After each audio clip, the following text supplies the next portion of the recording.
The stagecoach reached Copper Ridge just before 10 in the morning, and the dust it kicked up hadn't settled before the men of the town had already gathered along the main road to have a look. There were about 40 of them, ranchers, miners, a few shopkeepers, a blacksmith still wearing his apron, standing in an uneven line like they were watching horses come in for auction, which, if Cordelia Murphy was being honest with herself, wasn't too far from the truth. She pressed her face to the smudged window of the coach and took it all in. The town was smaller than the advertisement had suggested. One main road, wide enough for 2 wagons to pass if neither of them was in a hurry. A general store. A saloon with a broken shutter. A church with a weather-beaten steeple that leaned slightly west. A livery stable that smelled like it was working harder than the men who ran it. She told herself it didn't matter. She hadn't come for the town. She'd come because there was nowhere else left to go. The coach rocked to a stop, and the driver called out from above, "Copper Ridge! End of the line, ladies!" There were 10 of them inside. 10 women who had answered the same advertisement in the back pages of various newspapers across the eastern states. Wanted, wives for good men of the western frontier, steady income, own land, fair treatment guaranteed. The language had been almost comically vague, but Cordelia supposed that was the point. Vague enough to seem promising. Vague enough that you could project whatever you needed onto it. She had needed quite a lot. The woman beside her, a compact, sharp-featured brunette from Ohio named Agnes, smoothed her skirt and took a steadying breath. "Ready?" she asked, directing the question at the group in general. Most of the women nodded. A few of them touched their hair. Cordelia looked down at her hands. She was 28 years old, which was already considered late by almost every metric that mattered out here. She was large, not in any way she could disguise with a better corset or a more forgiving cut of fabric, just genuinely and thoroughly large, broad through the shoulders and wide through the hips, with hands that had spent the last decade doing laundry and hauling wood and kneading bread for a boarding house in Philadelphia, where her employer had called her reliable, which was the kindest word anyone had used for her in years. She hadn't been pretty in the way that made people stop walking. She'd known that since she was 12, and her mother had started saying things like, "You have such a good personality," in that tone that meant the alternative sentence was unspeakable. She'd made her peace with it mostly. She'd had to. The door of the coach swung open. Agnes was first out, then a young blonde girl named Harriet, who couldn't have been more than 19, then the others in a shuffling line. Cordelia came last. She always came last. Old habit. The sunlight was harsh and direct, and she squinted against it as she stepped down onto the road and straightened up to her full height. The noise from the gathered men shifted. Not quite a sound, more like a collective change in posture. A few of them leaned toward each other. Someone said something low that made 2 others laugh. Cordelia kept her face still. She was good at that. A man in a string tie stepped forward from the crowd. The town's mayor, she'd learn later, a heavy-set man named Gerald Holt with a mustache that he clearly considered his best feature. He spread his hands wide in the practiced gesture of a man who'd done this before. "Welcome, ladies, welcome to Copper Ridge," he announced, loud enough for the whole street to hear. "We are grateful for your journey and your willingness to consider making a life here. Our men are hardworking, our land is good, and I believe what happens today will be the beginning of many fine—" "Which one's the cook?" someone called from the back. Laughter. Gerald Holt cleared his throat and pressed on. What followed was the most demeaning 40 minutes of Cordelia's life, which was saying something because she had a fairly deep catalog to pull from. The men came forward one by one, introduced themselves, walked the line of women, said a few words. Some of them were decent. A quiet farmer named Thomas who took his hat off when he spoke, a young rancher who flushed red the moment Agnes looked at him and never quite recovered. Some of them were not decent at all. A miner with yellow teeth walked the full length of the line twice, looking the women up and down like he was checking the soundness of timber. The choices came quickly. Agnes went first. The Ohio farmer, hat in hand, asked if she'd be willing to walk with him, and she said yes with a composure that Cordelia privately admired. Harriet went second, chosen by the young rancher who'd been staring at her since she stepped off the coach. Then the others, one by one, in a process that felt less like courtship and more like the last round of a game nobody had fully explained. Cordelia stood and waited. She smiled when it seemed appropriate. She answered questions when they were directed at her. "Where are you from?" Can you cook? Are you in good health? With honest, direct answers, because she hadn't come all this way to lie about who she was. She watched the pile of available men shrink. She kept her breathing steady.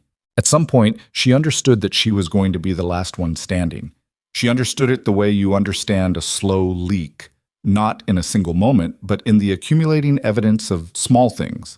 The way certain men's eyes slid past her. The way Gerald Holt kept glancing in her direction with an expression that mixed sympathy with mild embarrassment. The way the crowd's amusement sharpened into something that had teeth. When the last of the other women had been paired off and led away, Cordelia was alone. The remaining men, perhaps a dozen who hadn't made a selection for their own various reasons, stood in a loose cluster and looked at her. One of them, a short man with a sun-damaged face, shook his head slowly.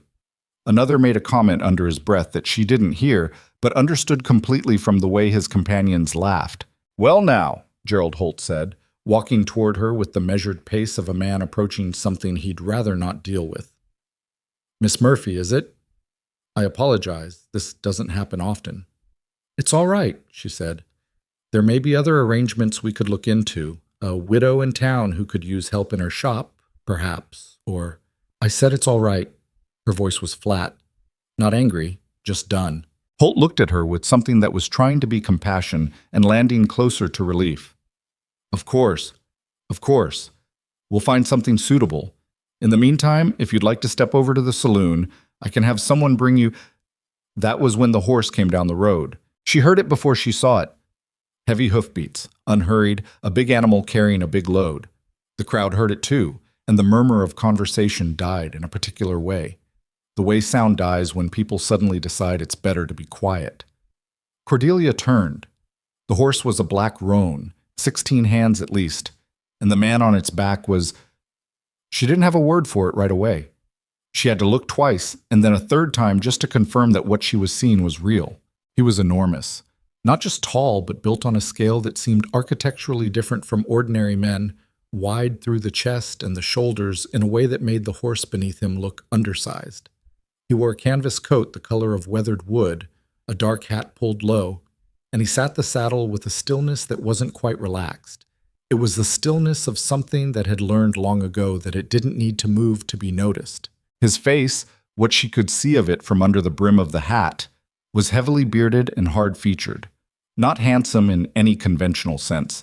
A face that had been outside in hard weather for a very long time. He brought the horse to a stop at the edge of the gathered crowd and sat there for a moment, looking at the scene before him. His eyes moved across the row of already paired couples, across Gerald Holt, across the remaining cluster of unselected men. Then his eyes found Cordelia. He held her gaze for a moment that lasted longer than it had any business lasting. She didn't look away. She wasn't sure why. Maybe she was just too tired to manage the social reflex that would have required it. "Blackridge," someone said in a tone that wasn't a greeting, more like a warning. The man, Blackridge, swung down from the horse in a single movement and landed on the road with a thud that Cordelia felt in her feet. He handed the reins to no one, just looped them over a post, and walked toward the group. The men parted for him, not politely, instinctively, the way water moves around a rock. Gerald Holt took a small step backward that he probably didn't realize he'd taken. Blackridge stopped in front of Cordelia. He was close enough that she had to look up to see his face properly. She was not a small woman, and she was used to being roughly eye level with most men she encountered. She was not eye level with this one. "You're the one they didn't pick," he said. His voice was low. Not gentle, exactly. More like he'd stripped away everything that wasn't necessary, and that was what was left. Cordelia considered several responses. "That's correct," she said. Something shifted in his expression. Not a smile. More like the decision not to have a particular opinion about what she'd just said. He turned to Gerald Holt. "The arrangement. Is it still available?" Holt blinked. "Blackridge, that is, yes, technically, but then I'm taking her." The crowd made a sound. It was collective and unpleasant, and Cordelia had heard variations of it before, but this version had a particular quality. Disbelief layered over something that might have been fear. "Now hold on," said the yellow-toothed miner from earlier, stepping forward with a boldness that Cordelia suspected he'd regret if he thought it through. "You can't just—" Blackridge looked at him. Just looked. The miner stopped walking. I can't just what? Blackridge said. The miner found something interesting to look at on the ground. Gerald Holt pulled at his collar. Mr. Blackridge, I must say this is highly irregular. These arrangements are meant to be, that is, the women are meant to have some say. Do you want to go? Blackridge asked. He was looking at Cordelia, just Cordelia, as if the rest of the street had become scenery. She studied him. It was a reasonable question to study. He was frightening in the objective sense. He was a stranger. She knew nothing about him except that the crowd of men who'd been perfectly willing to mock her 2 minutes ago had all taken a collective step back when he arrived. She also knew that she had about $11 to her name, no return ticket, and no plan. Yes, she said. Good. He turned back to Holt. We'll need the paperwork. What happened in the next half hour was deeply strange. Gerald Holt produced the documents that formalized the arrangement, which was, she was careful to remind herself, an agreement to enter into a marital contract, not a marriage itself, not yet, and Cordelia signed her name in her careful, deliberate hand. Blackridge signed his in a scrawl that barely resembled letters. During this process, the crowd did not disperse. They hung at a distance, watching. She could hear their low conversations without being able to make out the words, but she caught fragments. Blackridge. His mountain. Poor woman. She focused on the paperwork. When it was done, Holt shook their hands with the practiced blankness of a man who had decided this was somebody else's problem. Cordelia picked up her trunk.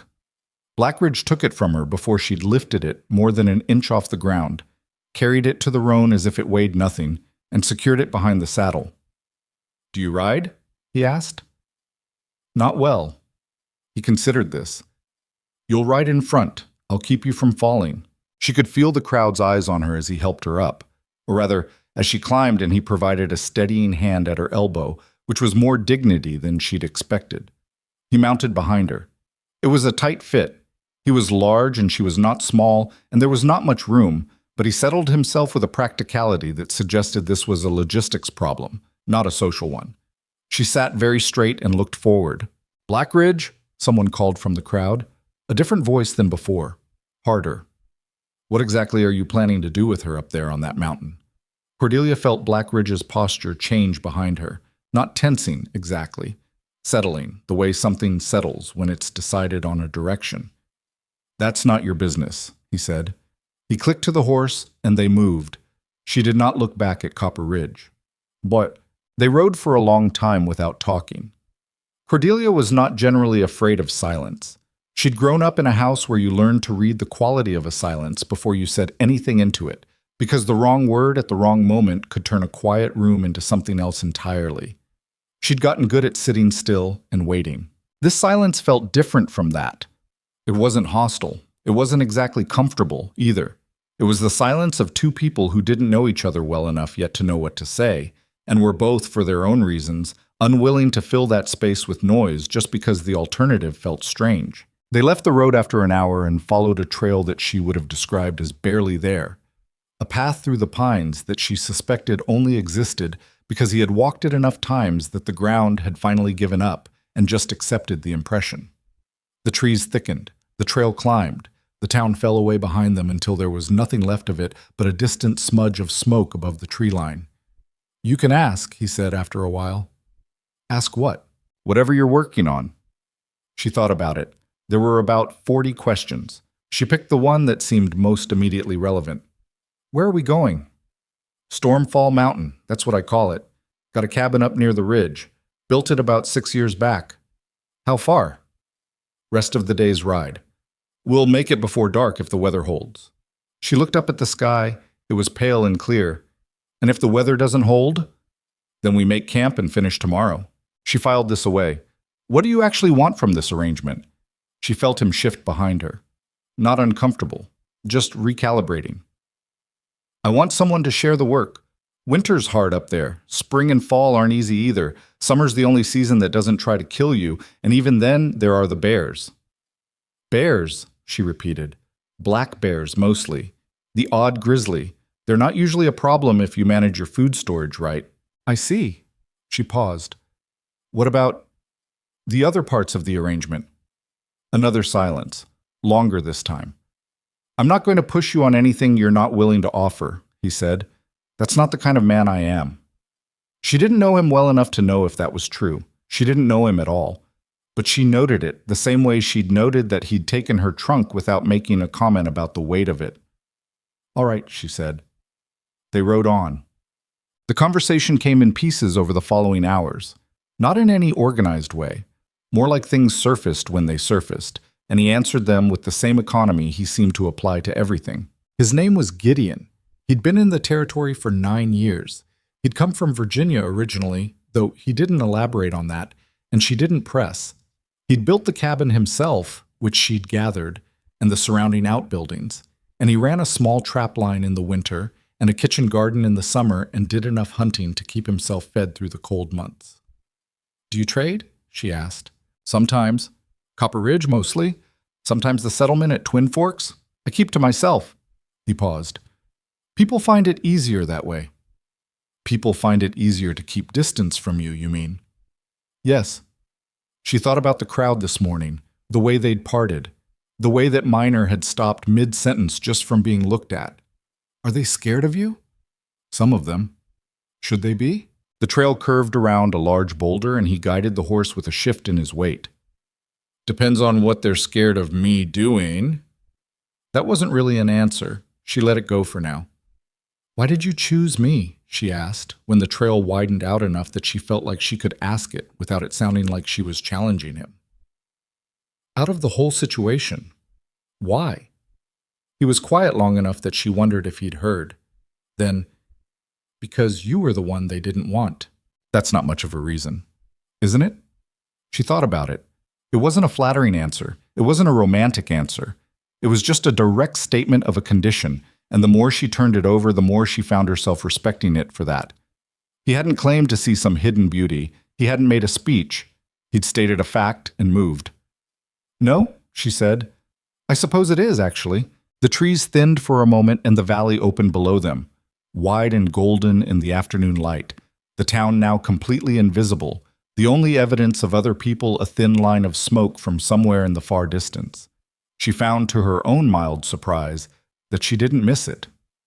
They made it to the mountain before dark, as he'd predicted. She smelled wood smoke before she saw the cabin.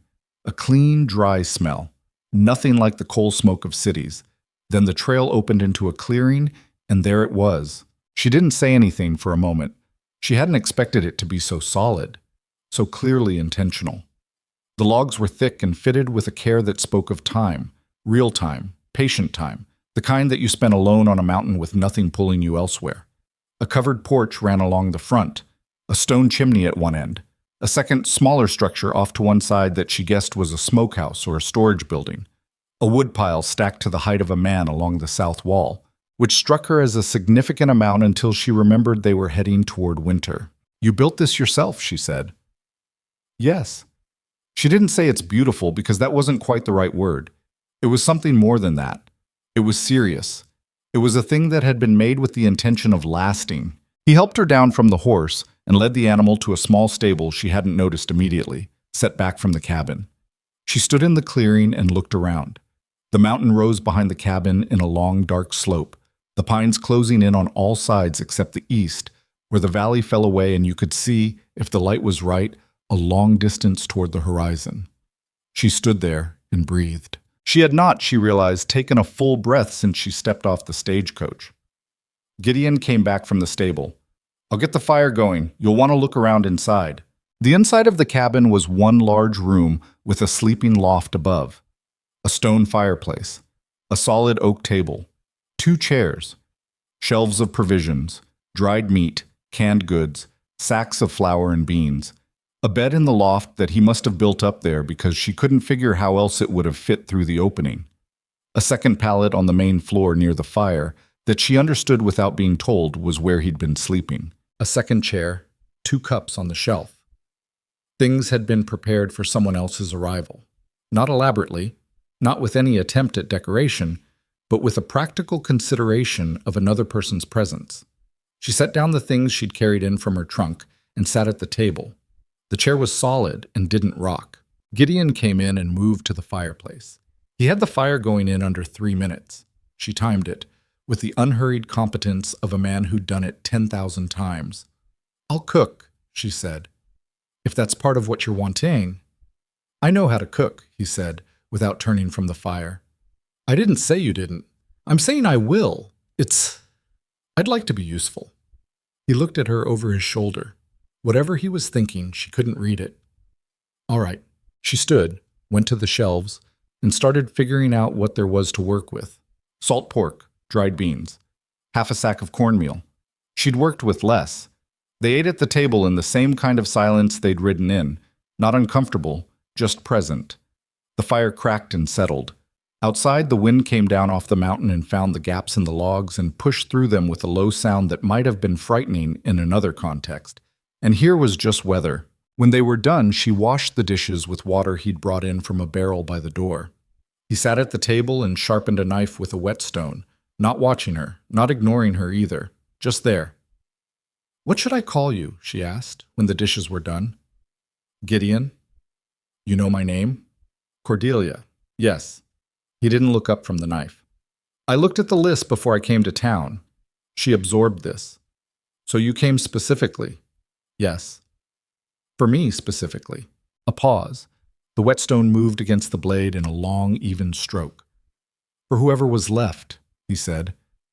"I figured it would be you." She considered the various ways to interpret that. Most of them weren't flattering. She picked the one that seemed most honest. "Because you knew I'd be the last one." "Yes." "And you needed someone willing to stay." "Yes." She dried her hands on a cloth and turned to face him. He looked up then. His eyes, in the firelight, were dark and steady. Difficult to read. Not unkind. "That's a strange kind of choosing," she said. "I suppose it is." He set down the knife. "I'm not a man who does things the way they're supposed to be done. I've found it doesn't usually work out for me." She held his gaze for a moment. Then she nodded, more to herself than to him, and picked up her candle holder. "Good night then, Gideon." "Good night, Cordelia." She climbed the ladder to the loft and lay down on the bed that he'd built, in the cabin that he'd built, on the mountain that he'd named, and listened to the wind come down off the ridge. She didn't sleep right away. She lay there and stared at the low ceiling and ran through the events of the day the way you do when you're trying to figure out what you've gotten yourself into. The crowd, the laughter. The morning she'd been sure was going to be the worst of her life, and the afternoon that had turned into something she had no category for. She wasn't safe. She knew that. She didn't know this man. She didn't know what he was capable of. She didn't know what he wanted from her beyond the stated practicalities, and stated practicalities had a way of shifting. But she thought about the way he'd looked at her in that crowd, not with desire, not with pity, with something more neutral than either. Assessment, maybe. The way you look at something you're trying to take the measure of. And she thought about the whetstone and the knife, and the way he'd just sat there working while she did the dishes, and the fact that he'd put a second chair at the table. She thought, I've made worse decisions. And eventually, with the wind singing through the logs and the fire dying down to embers below, she slept. Outside, Gideon sat on the porch steps and looked at the dark shape of the valley and did not sleep for a long time. He'd done what he came to do. He'd thought about it for months. The winter ahead, the season after that, the accumulating weight of years of doing everything alone. He'd looked at the advertisement and done his arithmetic and come to a conclusion that had nothing romantic in it. What he hadn't counted on was the way she'd looked back at him in that crowd. Not with fear, not with relief, not with any of the things he'd expected, just straight and level, like she was adding up her own numbers. He'd thought, that one. He wasn't sure yet what that meant. He wasn't a man who dealt well with things he wasn't sure about. He preferred the world of known quantities, the weight of timber, the depth of snow, the temperature at which a river froze. Those things didn't surprise you if you paid attention. People were harder. Women, he had very little experience with, and the experience he had was old and not a subject he planned to revisit tonight or any other night if he could help it. He listened to the sounds of the mountains settling into dark, the far call of an owl, the creak of pines in the wind, the small animal movements in the underbrush that told him the world was as it should be. He went inside and lay down on his pallet near the fire and looked at the ceiling until he didn't. And on the mountain, in the dark, The two of them slept in the same structure for the first time, 6 feet apart, and a world away from the lives they'd had before. The first week was the hardest. Not because of Gideon. He kept his distance in the ways that mattered and was present in the ways that were practical. And she found she could work around him without the constant low-level alertness she'd expected to feel. But the mountain itself was a different kind of problem. Everything up here required more effort than it had any right to. The water barrel had to be refilled from a spring 50 yards from the cabin, uphill on the way back. The wood stove had a particular stubbornness in the mornings. You had to coax it with small, dry kindling before it would accept anything larger, and if you rushed it, which she did twice in the first 3 days, it rewarded you with a face full of smoke and a cold breakfast. The outhouse was a 10-yard walk that felt considerably longer at 4 in the morning when the temperature had dropped below freezing. She burned her hand on the stove her second morning, a careless reach across a hot surface, nothing serious, but she hissed and pulled back and knocked a tin cup off the shelf, and the clatter of it brought Gideon in from outside faster than she'd have expected from a man his size. He looked at her hand, then at the cup on the floor. He picked up the cup without comment, found a clean cloth from a shelf she hadn't noticed, and handed it to her. "Run it under cold water first," he said. "The barrel outside." "I know how to treat a burn," she said, more sharply than she'd intended. "All right." He went back outside. She stood in the kitchen feeling like an idiot and then went and put her hand under the cold water from the barrel, because he was right, and the cold water helped, and she was too practical a person to let pride get in the way of something that worked. He didn't mention it again. She appreciated that more than she'd expected to. She learned the rhythm of the days by watching him. He rose before her. She'd hear him moving around below before she was fully awake, the sounds of the fire being started, boots on the floorboards. By the time she climbed down from the loft, he'd already been outside and back, had split whatever wood needed splitting or checked whatever needed checking, and he'd have water heated for coffee if she wanted it, which she did every morning, without exception. Breakfast was usually her job. She'd established that in the first few days without either of them making a formal declaration of it. She was up second, the fire was going, and it was just logical that she'd cook. She made cornmeal porridge the first week because it was what the ingredients allowed, and he ate it without complaint, which was either a sign that he didn't mind or a sign that he'd spent so long eating bad food alone that his standards had eroded completely. "Is this what you eat?" she asked him on the 4th morning, looking at the provisions with a critical eye. He glanced over from where he was checking something on the wall. A map, she'd realized, of the surrounding terrain, hand-drawn and covered in notations she couldn't read. "What do you mean?" "There's almost no vegetables. You've got dried beans and salt pork and cornmeal and some canned tomatoes that look like they've been here since before I arrived. That's it. I don't always have time for a kitchen garden." "A kitchen garden doesn't take that much time if you plan it right." He looked at her. "I'm not going to argue about the garden." "I'm not arguing. I'm saying we need one. What do you do for the rest of the year, for fresh food?" "Hunt. Fish when the creek's running. Pick what I can find on the mountain." He paused. "Last winter I had scurvy, a little." She stared at him. "A little." "My gums bled some. It passed." "You had scurvy and you're telling me this like it's a minor inconvenience." "It went away." She turned back to the provision shelf and made a mental note of approximately 40 things she intended to change about their food situation by spring. Gideon had apparently noticed her expression because when she looked back, he had the particular blank face of a man who had decided this was not a hill he was willing to fight on. "I'll help with the garden," he said. "Yes," she said. "You will." In those early weeks, she built her understanding of him the way you build a picture from small pieces, slowly and not always in the right order. He was not a talker. That much she'd established immediately. But he wasn't silent the way some men were silent, as a form of control or distance.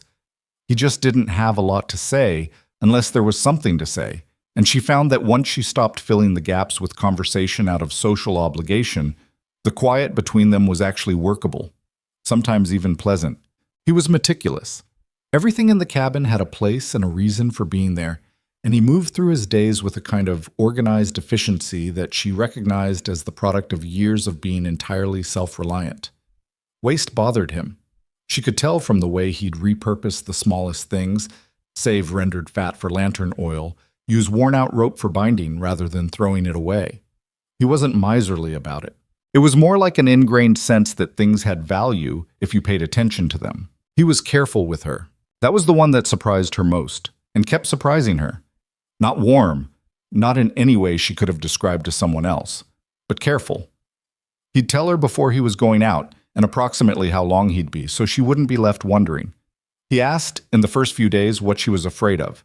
A question that caught her so off guard she'd laughed, a short, unhappy sound, and then said he wasn't asking to be strange. He just wanted to know what he should warn her about ahead of time. Like what? She'd asked. Like if I'm bringing back a deer I've already dressed, some people find that unpleasant. I grew up in a boarding house, Gideon. I've seen worse than a dressed deer. All right. He'd nodded. Are you afraid of the dark? Not particularly. Heights? I'm standing on a mountain. That's not an answer. She'd thought about it. No, I'm not afraid of heights. I'm afraid of... She'd stopped. I don't know. Failing at things. Being useless. He'd looked at her with that steady, difficult-to-read expression. You're not useless, he said, like it was a factual statement requiring no elaboration, and then went back to what he'd been doing. She'd stood there for a moment with that sitting oddly in her chest, and then she'd gone back to what she was doing too.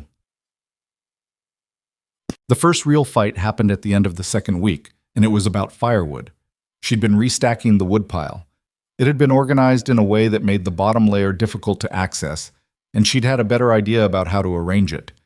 And he'd come around the corner and stopped and looked at the half-disassembled pile and then looked at her. What are you doing? Reorganizing it. The way it's stacked now, the older wood is in the back and you'd have to... I know where the older wood is. You're not using it in the right order. You should be pulling from the oldest stack first so the new cuts can finish drying. I know how to season firewood, Cordelia.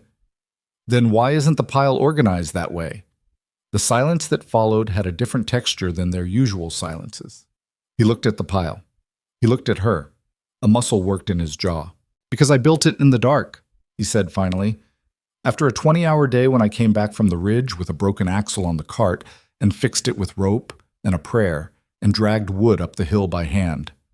She looked at the pile. She looked at him. His coat was dirty, and he had a long scratch along one forearm from where a branch had gotten him, and he looked, she realized, exhausted. Not today exhausted, but the accumulated exhaustion of years. I'm sorry, she said. I didn't know. I didn't tell you. She picked up the piece of wood she was holding and set it down carefully. Do you want me to put it back? No. He looked at the pile again. Your way is better. He picked up a log and started helping her restack it. They worked in silence for 20 minutes. When they were done, neither of them said anything about it. They went inside and she made coffee, and he sat at the table and drank it, and the texture of the air between them was different than it had been before. Not warmer exactly, but cleared, the way air clears after a storm. She understood, after that he wasn't easy. He had opinions, and some of them were wrong, and he didn't back down from them quickly or gracefully. She wasn't easy either. She'd been told as much for most of her life, and she'd decided at some point that she could either change that about herself or accept it. And she'd accepted it because the alternative was too much work for too little result. Two people who weren't easy was something, she supposed. She wasn't sure yet what kind of something. The middle of October came in cold and fast. She'd been on the mountain for 3 weeks when the first real frost arrived. She woke to find ice on the inside of the windows. A thin skim, nothing serious, but enough to make her understand that everything she'd thought she knew about cold was Pennsylvania cold, which was a different animal from mountain cold. Gideon was already up and had the fire burning high. He'd been watching the sky the night before with a concentration she now recognized as weather reading. He could look at the light on the horizon and tell her with reasonable accuracy what the next day would bring, a skill so practical and so completely unmagical that she admired it enormously. First real freeze, he said when she came down from the loft. I gathered. It'll warm up again for a few weeks, but not much. We've got maybe a month before the serious cold sets in. She poured coffee and stood at the window and looked at the white-touched clearing. The mountain was quiet in the frost, the pines dark green against the pale sky. She could see her breath. What do we need to do? She asked. More firewood. The root cellar needs another layer of insulation. I want to check the stable roof before the snow comes. And we need to finish putting up whatever's left in the garden. She turned from the window. I'll start on the garden this morning. He nodded. Then after a pause, I need to show you some things before winter sets in properly. What kind of things? How to work the rifle. She blinked. You have a rifle? 2. And a shotgun. He said it with the matter-of-factness of a man listing tools. If I'm out on the trap line and something comes around the cabin, you need to know what to do. She thought about the bears he'd mentioned that first day, and the something in the way he said something that she suspected wasn't just bears. Something like what? He set down his cup. Mountain lion, sometimes. They come down looking for the chickens. We have chickens? 6. In the coop behind the stable. I thought I showed you. You showed me the stable. I didn't know there was anything behind it. He rubbed his face with one hand, a gesture she'd come to recognize as his version of mild exasperation. I'll show you this morning, before the garden. So she learned things. That was how she'd come to think of those weeks, as a continuous process of learning, every day adding something new to the catalog of what it took to stay alive on the mountain. How to load and fire the Winchester rifle, which was heavier than it looked and kicked harder than she'd expected. He had her practice until she stopped flinching at the recoil, which took longer than she'd have liked but was faster than he'd apparently anticipated, because something in his expression shifted after the 3rd session from patient tolerance to something closer to actual assessment. You're a decent shot, he said, after she'd put 3 in a row through the center of the paper target he'd tacked to a pine 60 yards away. My father had a gun, she said. I was better at it than my brothers. He didn't like that. A pause. Your father's still alive? No. She handed him back the rifle without elaborating, and he took it without asking, and that was that. She learned how to bank a fire correctly so it held through the night without burning too hot. She learned which tracks around the cabin belonged to what animal and which one should concern her. She learned that the spring uphill ran slower in cold weather, and she'd need to check it for ice daily or they'd wake up with no water. She learned that the horses, there were 2, the black roan whose name was apparently nothing, and a brown mare he called River, needed their feet checked every few days in this kind of terrain.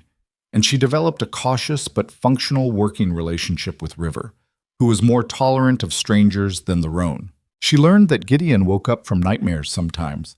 She'd heard him the 3rd night, a sharp sound, not quite a shout, cut off almost immediately. In the morning she'd come down and he'd been sitting at the table in the dark before dawn, just sitting, not doing anything.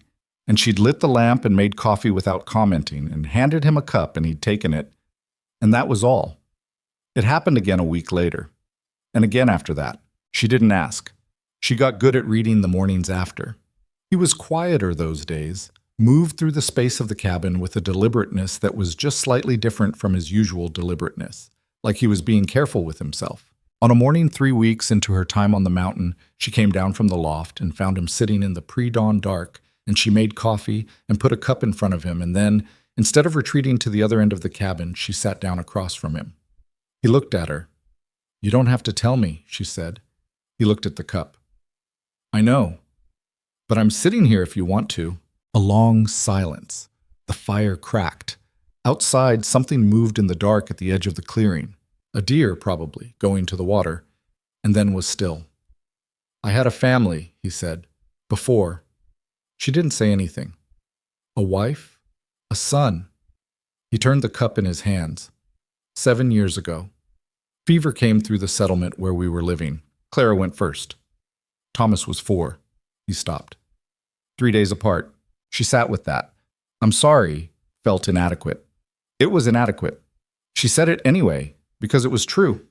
He nodded, once, the way he did when he'd received information and processed it. I left after that, he said. Just started walking west. I don't know when exactly I decided to stop. I found the mountain, and I started building, and I suppose I've been building ever since. She thought about the cabin, the extraordinary solidity of it, the way every log was fitted with such care it might have been made to last a century. You built all of it, she said. Every piece. Yes. It must have taken years. 3 years for the cabin. I added the stable the 4th year, the smokehouse after that. He looked up at her. I'm not good at being still. She understood that. Not the grief. She couldn't pretend to understand the scale of what he'd lost. But the building as a response to it, the need to keep making something, to have something that justified the continued effort of waking up in the morning. She recognized that impulse from the inside. My mother died when I was 16, she said. I started taking in washing the next week. Every boarding house, every hotel in the neighborhood. I worked until I couldn't stand up most days. She paused. It didn't fix anything, but it was better than the alternative. He was looking at her in that steady way again. What was the alternative? Stopping. He nodded slowly, like that was a sentence he recognized. They sat there in the lamplight with their coffee getting cold and the fire dying down, and outside the mountain was doing what it always did. Indifferent, enormous, asking nothing and promising nothing. And it was somehow the most honest conversation she'd had in years. November arrived and brought real snow with it. Not the light early flurries she'd seen at the end of October, but serious snow. The kind that fell all day and into the night and piled up against the cabin walls and changed the entire topography of the clearing, filling in the familiar landmarks until the world was white and still and completely transformed. She stood on the porch and watched it come down and felt something she couldn't name exactly.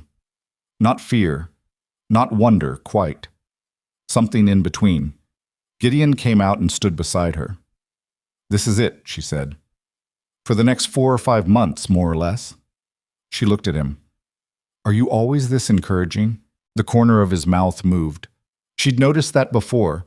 The near smile that was the closest he usually got to an overt expression. It was oddly affecting.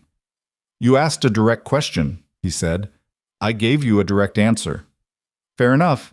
She looked back at the snow. What do we do? Today, we wait it out. Make sure the animals are settled. Keep the fire. He paused.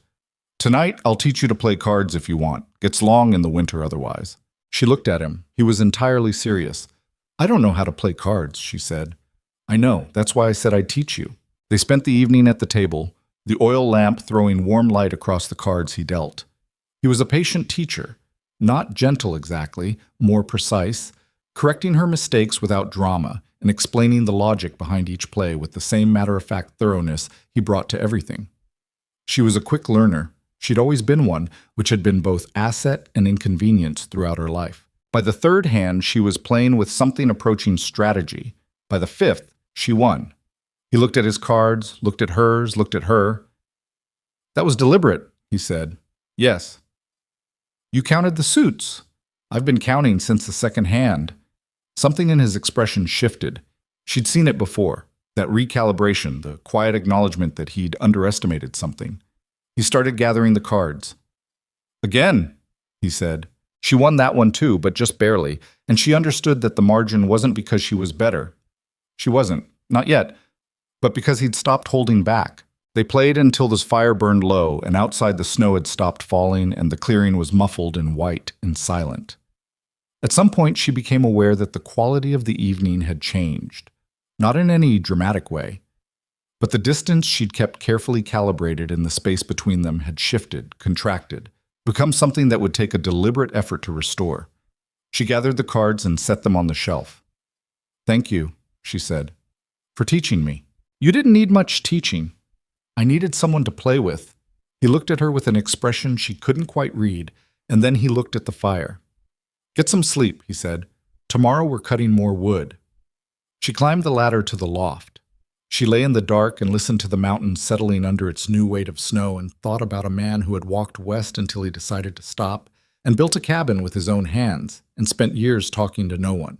She thought about how she'd gone to Copper Ridge because she had nowhere else to go, and how that had felt like an ending and how it turned out to be something else entirely. She wasn't sure yet what it was. She was starting to think she might want to find out. December came. The cold deepened in the way that cold does at altitude, not dramatically, but steadily, like a presence that had always been there and was just letting you understand it better. The trapline kept them in supplemental meat and fur. The root cellar held. The animals were healthy. The woodpile was, thanks to their reorganized stacking system, exactly where it needed to be. They fell into routines the way people do when they're sharing a space in earnest. He split wood. She maintained the fire. She cooked. He cleaned up, which she hadn't expected and hadn't asked for. They divided the animal chores by practicality. He handled the roan, which tolerated her but not warmly, and she took the chickens and river. On clear days, she walked a short circuit around the clearing just to move her body, and she noticed he'd started positioning his morning work in ways that kept her in his line of sight without being obvious about it. She said nothing about this. It seemed important to let some things go unnamed. One afternoon, she was mending one of his shirts at the table, a tear in the shoulder seam from where he'd caught it on something. And he came in from outside, stomping snow off his boots, and stopped when he saw what she was doing. "You don't have to do that," he said. "I know." She didn't look up from the seam. He sat down across from her. She could feel him watching her work. After a moment, he picked up a piece of rope from the table and started working out a knot in it, something to do with his hands. "My wife used to say I went through shirts like other men went through boot leather," he said. She didn't stop sewing.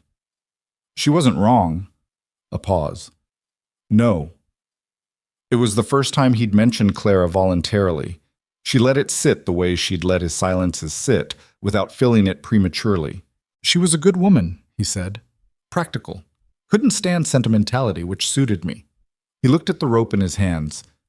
"She would have hated this mountain in winter, I think. She had a low tolerance for cold." "Why did you settle so high up then?" "I didn't, when she was alive. We were down in the valley." He turned the rope over. "After, I needed to be somewhere I couldn't see other people from." She looked up from the shirt then.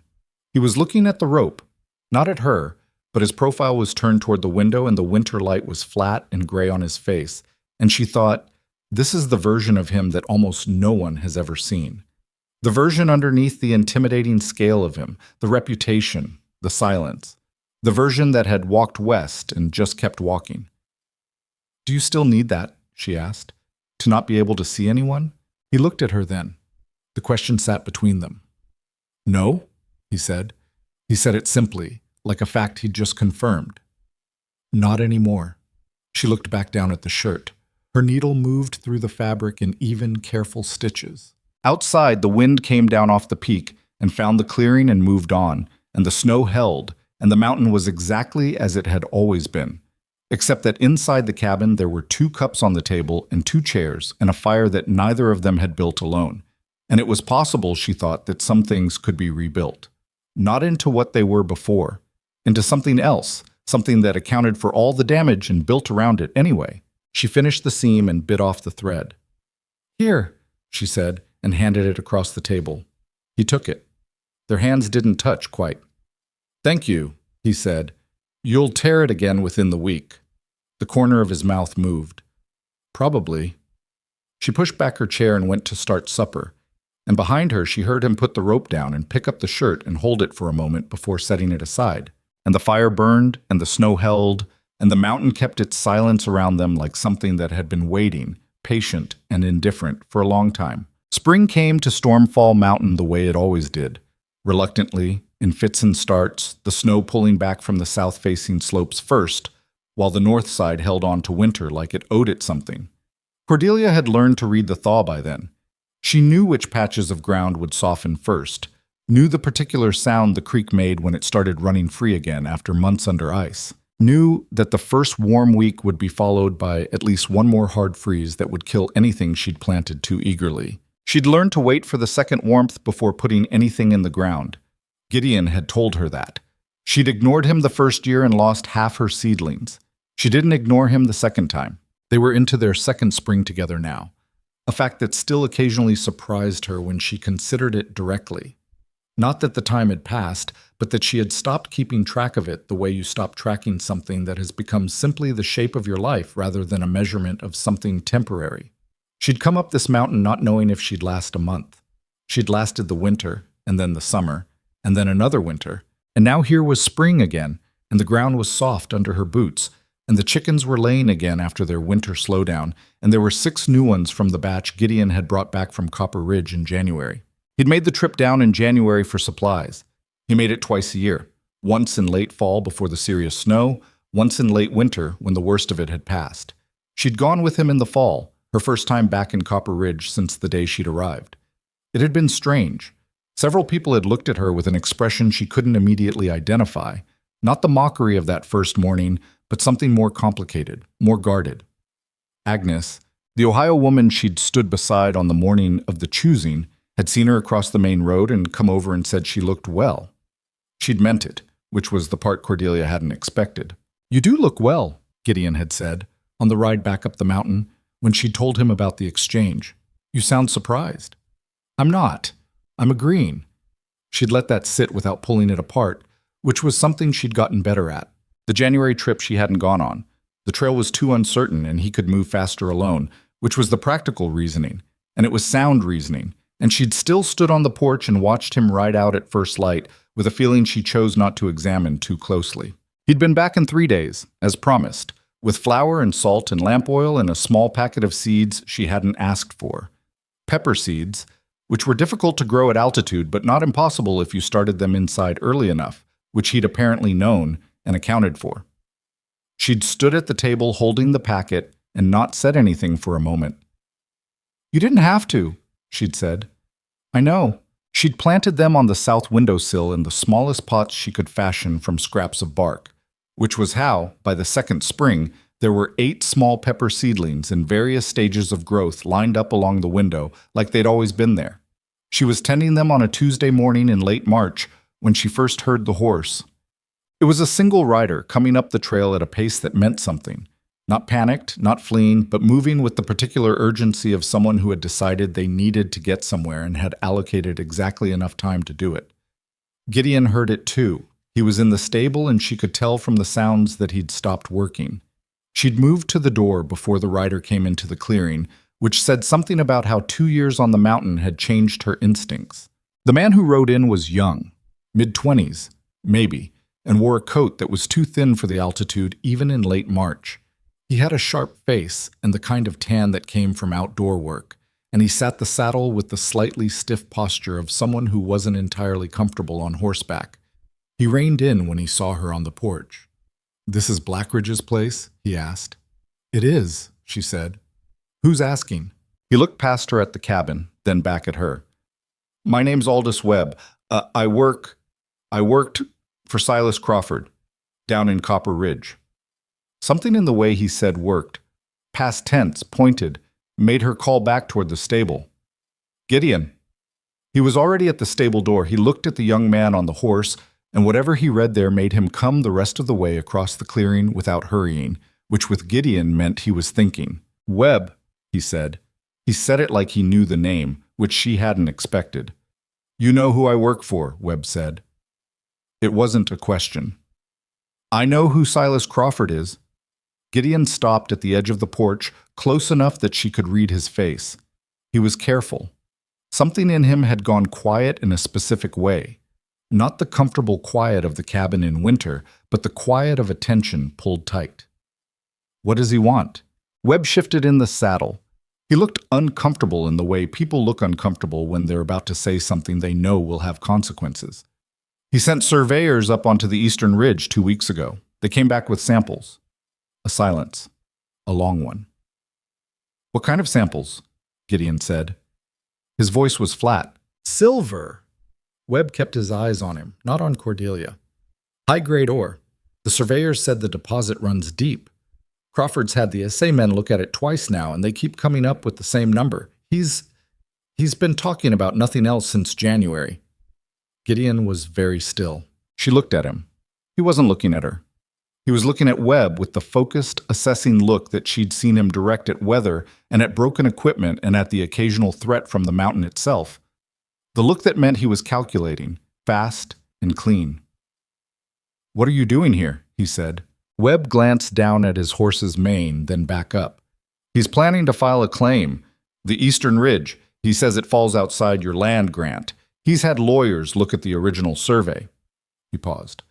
"I don't know if they're right, but he believes they are, and when Crawford believes something, he tends to act on it.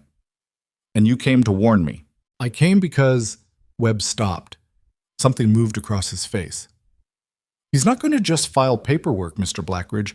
He's been talking to men in town, hiring men, not ranch hands." Cordelia understood before the sentence ended what kind of men he meant. She looked at Gideon.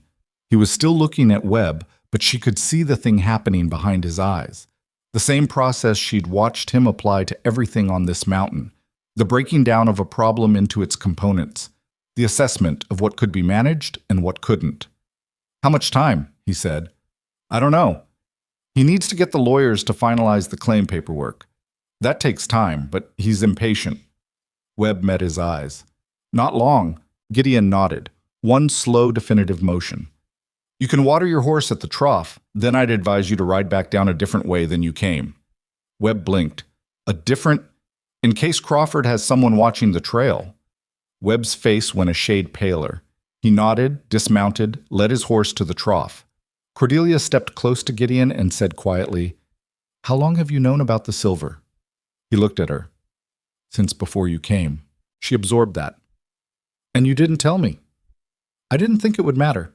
The Eastern Ridge is at the edge of the land grant, and I don't have the resources to work a mine, and I wasn't planning to try." He paused. "I should have told you." "Yes," she said. "You should have." He held her gaze. "I'm sorry." She believed him. That didn't make it better, but it was something. "What does Crawford want exactly? The land, the silver, or both?" "All of it, if I had to guess." "The silver can't be extracted without the access roads, and the best access runs through my property." He glanced at Webb, who was letting his horse drink at the trough and very deliberately looking away from them. "Crawford's the kind of man who doesn't separate wanting a thing from believing he has the right to it." "You know him personally?" "I met him once, 3 years ago. He came up here asking about purchasing the eastern slope. I told him no." Gideon's jaw tightened slightly. He's not a man who takes no well. She looked at the mountain around them, the cabin, the stable, the cleared land they'd worked through 2 full seasons, the kitchen garden coming back to life at the corner of the cabin wall. 2 years of her life built into this place, added to the years he'd already spent before her. She thought about the woodpile, organized now exactly the way it needed to be. She thought about 8 pepper seedlings on the south windowsill. "What are we going to do?" she said. He looked at her. The word we had landed somewhere in him. She could see it. He hadn't expected it, or he'd expected it, and it still had weight. "I need to think," he said. "Think out loud," she said. "I'm here."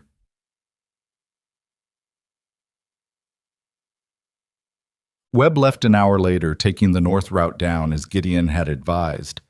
They watched him go from the porch, and then Gideon went inside and got out the map, the hand-drawn one that covered the surrounding terrain, the one she'd learned to read over 2 winters, and spread it on the table. "The land grant," he said, tracing the lines with one finger. "My boundary runs here. The eastern ridge, this part here, sits at the edge. Crawford's lawyers could make a case that it falls outside the grant if the original survey was imprecise, which it was. Most surveys out here are. So he might be legally right. Might be. A court would have to decide." He paused. "A court costs money and time, and Crawford has more of both than I do." She looked at the map. "So he starves you out in court while he builds access roads on your boundary. That's the most optimistic version of his strategy." She looked up at him. "And the less optimistic version?" He smoothed the edge of the map. "He makes enough noise in town about the legality of my claim that people start to wonder. Then he makes enough noise about me personally that people start to not like me, which they were halfway there on already. And then once enough doubt has been cast about what I'm doing and who I am, whatever he decides to do next looks more like justice than theft." She sat with that. "Webb said he's hiring men." "Yes." "Not ranch hands." "No." She put her hands flat on the table. "What does he know about us? About me being here?" Gideon looked at her carefully. "What do you mean?" "I mean, I'm wondering if Crawford is the kind of man who looks for weaknesses." She met his eyes. "I came here as a mail-order bride from Copper Ridge. People in town saw that. Some of them don't think well of you already. If Crawford decides to use that, he already has." Gideon said it with a flatness that meant it wasn't news. "There are stories going around. I heard about them when I was in town in January, that I took you by force, that you're being held here against your will." The room was very quiet. "You knew," she said. "Yes." Since January. Yes. She felt the anger move through her, quick and hot. She pressed it down, not because it wasn't valid, but because there wasn't time for it to be the most important thing right now. She'd deal with it later. You should have told me that immediately. I know. He said it without hedging. I thought if I didn't say it, it would stay in town. I was wrong. You keep making decisions about what I should know. I know that too. He held her gaze and didn't look away from it. I'm telling you now because there isn't a version of what comes next that I can navigate without you knowing everything. She breathed through her nose. Once, twice. All right, tell me everything. He told her. It took the better part of an hour. Crawford was not simply wealthy. He was the kind of wealthy that had accumulated through decades of strategic acquisition, of finding things other people needed and making himself the only available source. He had interests in lumber, in the rail lines pushing through the territory, and several of the mining operations further north. He'd come to Copper Ridge 2 years ago, Gideon believed, specifically because the survey reports were already in circulation among men who paid attention to such things. And Crawford paid attention. The claim he was building was technically about the land boundary, but that was the frame, not the picture. The picture was the silver. A deposit that size, worked properly, would be worth more money than Copper Ridge would see in a decade. And Crawford was building the argument, brick by careful brick, that Gideon was not a legitimate occupant of this land, but an aggressive squatter who had intimidated his way into possession of something that should belong to men with better standing in the community. Men like Silas Crawford. The stories about Cordelia were part of that construction. Make Gideon into a monster, a kidnapper, a man who couldn't be trusted with a woman's safety. And suddenly his land claim looked less like a legal dispute and more like a problem that needed solving. He's doing it slowly, she said, when Gideon had finished. He's patient, for a man who wants things quickly. How many men does he have? I don't know. Webb said he's been hiring. Could be 6, could be 20. He looked at the map. The trail up here narrows in 3 places. The cabin itself is defensible if the approach is managed. She looked at him. You're already thinking about defending it. I've been thinking about it since the fall, since the first time I heard the stories. And you didn't tell me, she said, for the 3rd time with a different weight on it now. He met her eyes. I was trying to protect you from it. That's not your decision to make. He was quiet for a moment. No, he said, it's not.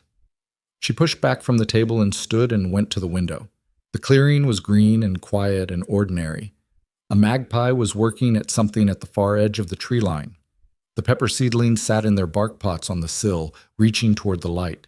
She'd built something here, not just physically, though she had done that, had carried logs and dug soil and hauled water and done every piece of physical work this place had demanded. But the other kind of building, too. The kind that didn't have a name. She was not going to let a man she'd never met take it. We need to go to town, she said. Gideon looked up. Why? Because if Crawford is building a story about me, I need to give people a different one. In person. She turned from the window. People believe what they see in front of them more than what they hear from someone else. If I go to Copper Ridge, and I'm clearly there of my own will, clearly not a woman being held against anything, that takes one piece of his argument away. He was studying her. That's not nothing, but it doesn't solve the land claim. No, but it might slow him down while we figure out how to solve that. She paused. Is there a lawyer in Copper Ridge? One. A man named Hargrove. He handles wills and property disputes mostly. Is he honest? Gideon considered this. Honest enough. He doesn't like Crawford particularly. They had a dispute over some property on the south end of town 2 years back. Then we start with him. She pulled her coat off the hook by the door. How soon can we ride? He looked at her for a moment with an expression she'd seen before. That recalibration, that quiet reassessment of something he'd underestimated. Tomorrow morning, first light. Good. She put the coat on. I'm going to check the garden. We'll need to talk through the land grant documents tonight so I understand them before we meet Hargrove. She went outside. Behind her, she heard him stand from the table and the sound of him moving to the shelf where he kept the land papers in their oilskin wrapping. Tut. They rode down to Copper Ridge the next morning, arriving just before noon. She had not been back since the fall, and the town looked the same as it always did. Slightly overworked and slightly underfunded, the buildings doing their best against the weather, and the weather winning in most cases. The main road was muddy from the spring thaw, and it sucked at the horses' hooves as they came in from the north. People noticed them. Of course they did. Gideon was not someone you failed to notice, and she'd been riding at his side for long enough now that she no longer experienced the town's attention as a personal assault. She met the looks directly and without apology. Some of those looks had something new in them, not mockery. They'd moved past that. Something harder to name. She caught two men near the general store watching her with a pointed significance, looking away when she met their eyes. A woman she didn't know crossed to the other side of the road. Not out of fear of Gideon. She'd seen that particular road crossing before, and this was different. This was the sideways movement of someone who didn't want to be associated with a position. She understood then, with a clarity that surprised her in its coldness, that Crawford's story had done more work than they'd known. Whatever people had thought about her before, amusement, mild pity, the residual memory of a large woman standing alone in the road while the crowd laughed, he'd replaced it with something uglier. Doubt. The specific discomfort people feel when they think a woman might be in danger and they've decided it's not their problem. She kept her chin level and said nothing. Hargrove's office was on the second floor above the land registry, a small room with more paper in it than furniture. He was a thin man of about 50, with ink-stained fingers and the slightly distracted air of someone whose thoughts were always running slightly ahead of the conversation. He knew who they were. That was clear from the way he composed himself when they came in, but he stood and shook both their hands, which was more than some people were currently managing. Gideon laid the land grant papers on the desk. Hargrove looked at them for a long time. He didn't say anything while he was reading, which Cordelia respected. She'd known too many people who narrated their thinking out loud as a way of seeming busy. Hargrove was actually reading. "The boundary language here," he said finally, tapping one section with his finger. "It's referencing a survey marker that was placed in 1869, which means if the marker has moved or been removed, the boundary becomes contested," Gideon said. "Exactly." Hargrove looked up. "Has it?" "I don't know. I've walked that boundary line twice, and I've never found anything that looked like a survey marker." Hargrove pressed his lips together. "Crawford's lawyers will argue the marker establishes the eastern boundary 50 yards west of where your grant describes it. That would put the ore-bearing section outside your claim." He paused. "It's a weak argument, but it's not an impossible one, especially if they can establish uncertainty about the original marker's position." "What do we do?" Cordelia asked. Hargrove looked at her. He had the slight uncertainty of a man recalibrating who he was dealing with. She held his gaze steadily. "Find the marker," he said. "Or find evidence of where it was. Old maps, survey notes, anything from the original party. If you can establish the original boundary with independent documentation, Crawford's legal argument collapses." "Where would those documents be?" she asked. "Territorial Land Office in Helena, and possibly—" He stopped. "Crawford's had people at the land office. I've heard that. I can't say what they were doing." "Accessing records," Gideon said flatly. "Possibly altering them. I don't have proof." Hargrove looked uncomfortable with what he was about to say next. "I want to be direct with you. Crawford has resources, and he has patience, and he has men in positions in this territory that make legal remedies slower than it should be. If you're planning to win this in court, you need time. Months, possibly more." "We may not have months," Cordelia said. "No." Hargrove looked at both of them. "I'm aware of what he's been saying in town about the circumstances of your arrangement." "They're lies," she said. "I came here of my own will. I've stayed of my own will." She said it the same way she said things she was completely certain of, which was plainly and without embellishment. Hargrove nodded. "I believe you.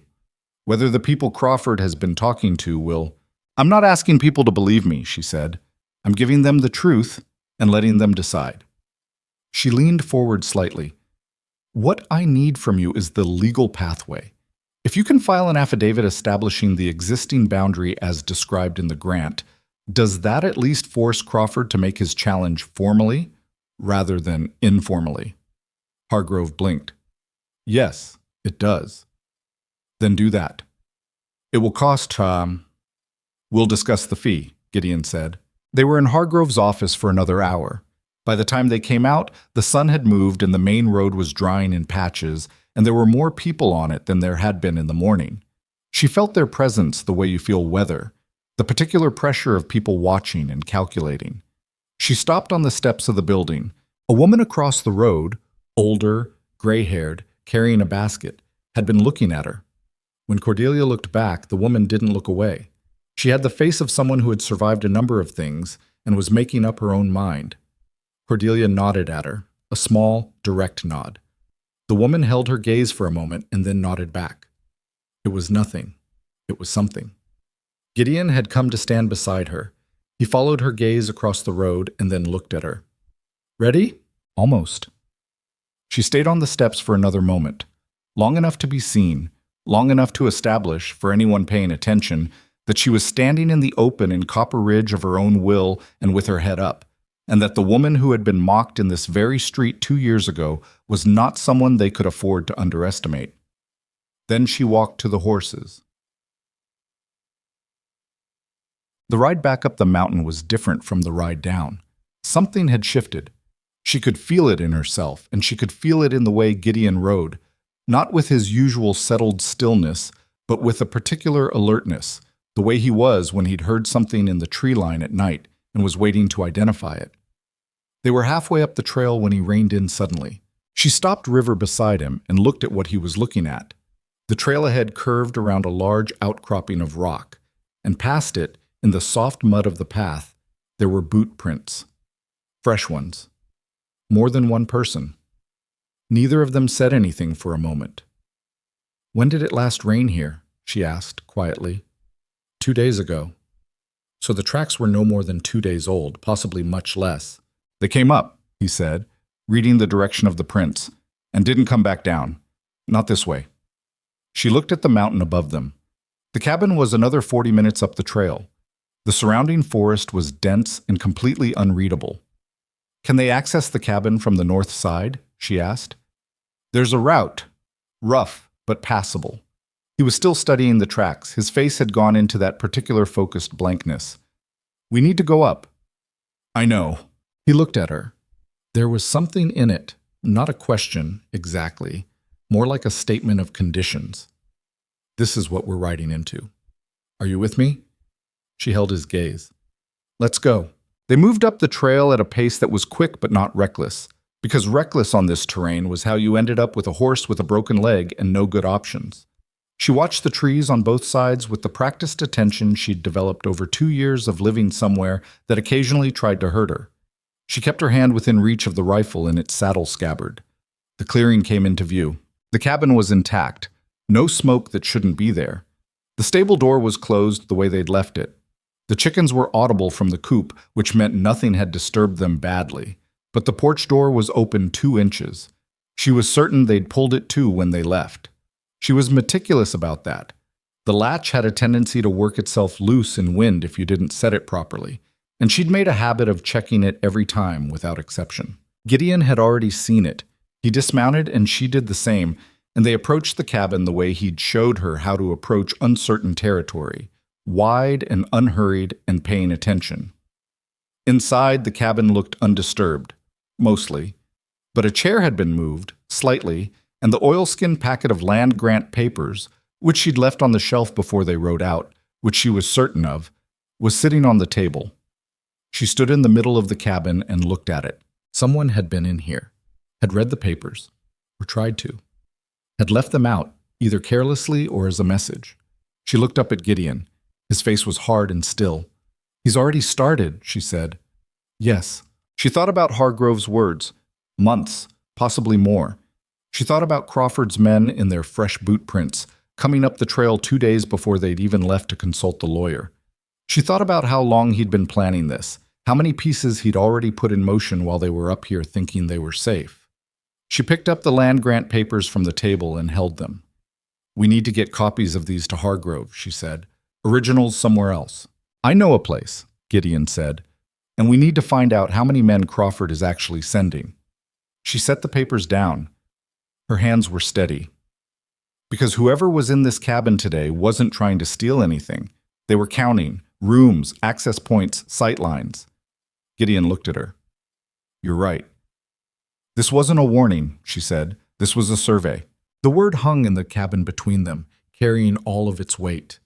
Outside, the mountain was green and quiet in the late afternoon light, and somewhere down the trail, men with plans were making their calculations. And up here, two people who had built something from nothing were standing in the middle of it and understanding, for the first time with the full force of it, that what they'd built was worth taking, which meant it was also worth defending. She looked at the pepper seedlings on the windowsill, 8 of them, improbable and alive. She looked at Gideon. "Tell me everything you know about those 3 narrow points on the trail," she said. He pulled out the map. They had 9 days. That was how long it took Crawford to finalize whatever he was finalizing, to gather whoever he was gathering, to decide that the time for quiet maneuvering was over and the time for something louder had arrived. Cordelia knew the number precisely because she counted them. Each morning, waking before dawn and lying in the dark of the loft, listening to the mountain, cataloging its sounds the way she'd learned to, separating the ordinary from the things that didn't belong. Those 9 days were not idle. The morning after they'd found the cabin entered, Gideon rode out before sunrise to the first of the 3 narrow points on the trail, a section where the path squeezed between a rock face and a steep drop, barely wide enough for 2 horses abreast, and came back 2 hours later with dirt on his hands and a look on his face that she'd learned to read as done. "What did you do?" she asked. "Put a line across at chest height, not visible until you're 10 feet from it." He poured water from the barrel and drank. "It won't stop them, but it'll slow them down and make noise when they hit it." She'd nodded. "The second point? Tomorrow." She'd been working on her own preparations while he was on the trail. She'd inventoried everything in the cabin that could be useful, and everything that couldn't be had moved the ladder to the root cellar to reduce clutter, had reorganized the weapons, the Winchester, the second rifle, the shotgun, so they were accessible from 3 different positions in the cabin without crossing an open window. She'd done it methodically, moving through the space with a calm that she recognized as the particular calm that arrives when you've accepted a situation and are dealing with it rather than fighting the fact of it. She'd also written 2 letters, one to Hargrove, detailing everything that had happened since their visit, and asking him to file the affidavit immediately regardless of the fee. The second to Agnes, the Ohio woman who had nodded at her across the street in Copper Ridge. She didn't know Agnes well. She barely knew her at all. But she'd gotten the sense, in that brief exchange on the steps of Hargrove's building, of someone who formed her own opinions. She asked Agnes to tell people what she'd seen. That was all. Just to tell people what she'd actually seen. She gave the letters to Gideon on the second day. He looked at them without saying anything, then rode down to the first settlement, an hour below the mountain, where a man named Cord kept horses and occasionally carried mail. "Did he take them?" she asked when Gideon came back. "He took them." "Will he actually send them?" Gideon pulled the saddle from the roan. "He will if he thinks it matters." "And does he?" A pause. "I think so. He's heard the stories Crawford's been spreading. He looked at me differently on this trip. Not bad differently. More like he was reconsidering something." He hung the saddle. "Your letter to Hargrove may do more good than you think. Cord has a long memory for who treated him fairly and who didn't, and Crawford lowballed him on a land deal 3 years back." She filed this away. Small things, she'd come to understand, had a way of accumulating into something larger. You couldn't predict which small things, which was the frustrating part, but you did what you could with what you had. They spent those 9 days building the best defense they were capable of with 2 people and limited materials. Gideon set the line at the second trail point on the 3rd day and cut back the brush along the cabin's north approach, so nothing could move through it quietly.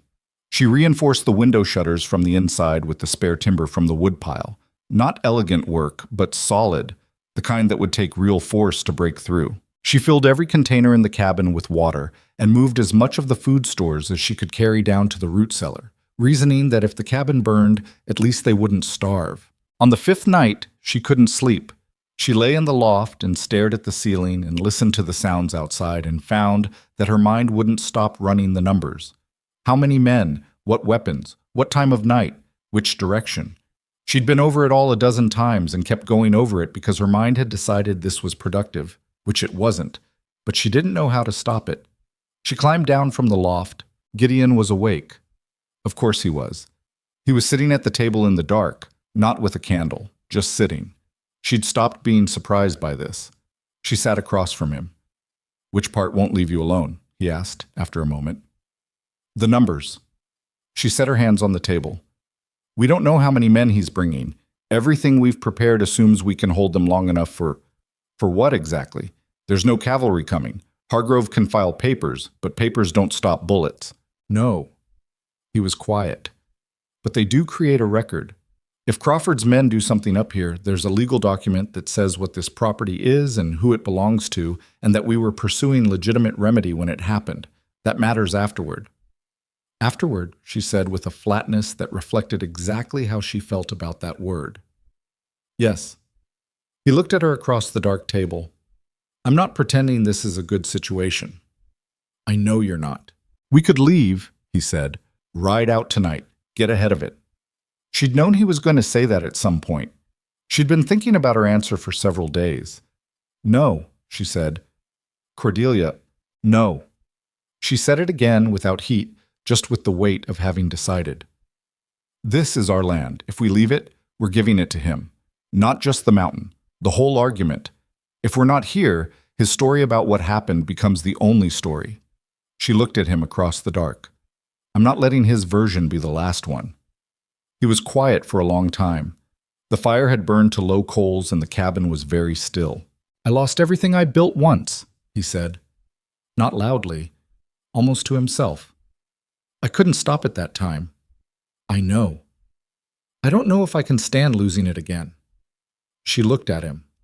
In the dim light from the coals, his face was all shadow and angle, unreadable in the ways it was always unreadable, and she understood that what he'd just said had cost him something. He wasn't a man who said, "I don't know if I can stand easily or often." She put her hand on the table between them, not reaching for him, just putting it there. After a moment, he put his hand next to hers. Not touching, quite, just present. "We're not going to lose it," she said. "You don't know that." "No," she agreed, "but I'm choosing to act like it's true." They sat there in the dark until the coals died, and the cold of early morning settled in through the log walls. And eventually she went back to the loft, and this time she slept. They came on the 9th night.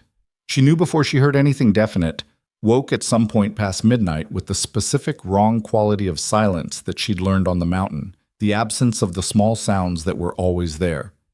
No wind, no distant animal movement, nothing. She was down the ladder with the Winchester before she'd fully decided to move. Gideon was already at the window, the shutter open half an inch. He didn't turn when she came down. "How many?" she said low. "Counting the ones I can see, 8. He paused. "There are more I can't see." She moved to the second window, the one on the north wall, and looked through the cracks she'd left in the shutter for exactly this purpose. The clearing was bright under a near full moon, which was both good and bad. Good because she could see, bad because so could they. The tree line at the clearing's edge was dark, and she couldn't make out shapes in it, but she could feel movement there. The way the darkness was slightly wrong at certain points. "The lines on the trail?" she asked. "They came off the north face, bypassed the trail points." He said it without anger, just acknowledging a fact. Someone told them about the lines. She thought about Webb, the young man who'd warned them. She thought about the conversation they'd had and whether they'd said anything in front of him about the trail preparations. She didn't think so, which meant someone else had been watching. A shout came from the tree line, male voice carrying in the cold air. "Black Ridge. My name is Silas Crawford. I think you know why I'm here." She looked at Gideon. His face was still. He looked at the door. "Don't," she said. "I wasn't going to open it." "Don't stand in front of it either." He moved to the side of the door. She moved to the position she'd assigned herself, behind the heavy oak table, which she'd moved 3 days ago to give herself a solid object between herself and the north window. Crawford's voice again, from outside. "I have a legal document establishing my claim to the eastern ridge of this property. I'd like to discuss the terms of your departure in a civil manner. There doesn't have to be any trouble tonight." The word civil in that sentence was doing an enormous amount of work, she thought. Gideon glanced at her. She shook her head slightly. "Don't answer. Let him talk." Crawford let the silence sit for about 30 seconds. Then, I know you've been to see Hargrove. I know about the affidavit. It doesn't change the underlying legal reality. Another pause. I'm offering you fair compensation for the property and safe passage for you and the woman. The woman. She noted the phrasing. My men have the trail covered. There's no route down that isn't covered. His voice was the voice of a man who had spent years saying things that other people had to listen to, controlled, certain of itself. Come out and we can settle this tonight without anyone getting hurt. Gideon looked at her again. She lifted her chin slightly. Your call. He turned to face the door and raised his voice. Show me the document. A beat of silence from outside.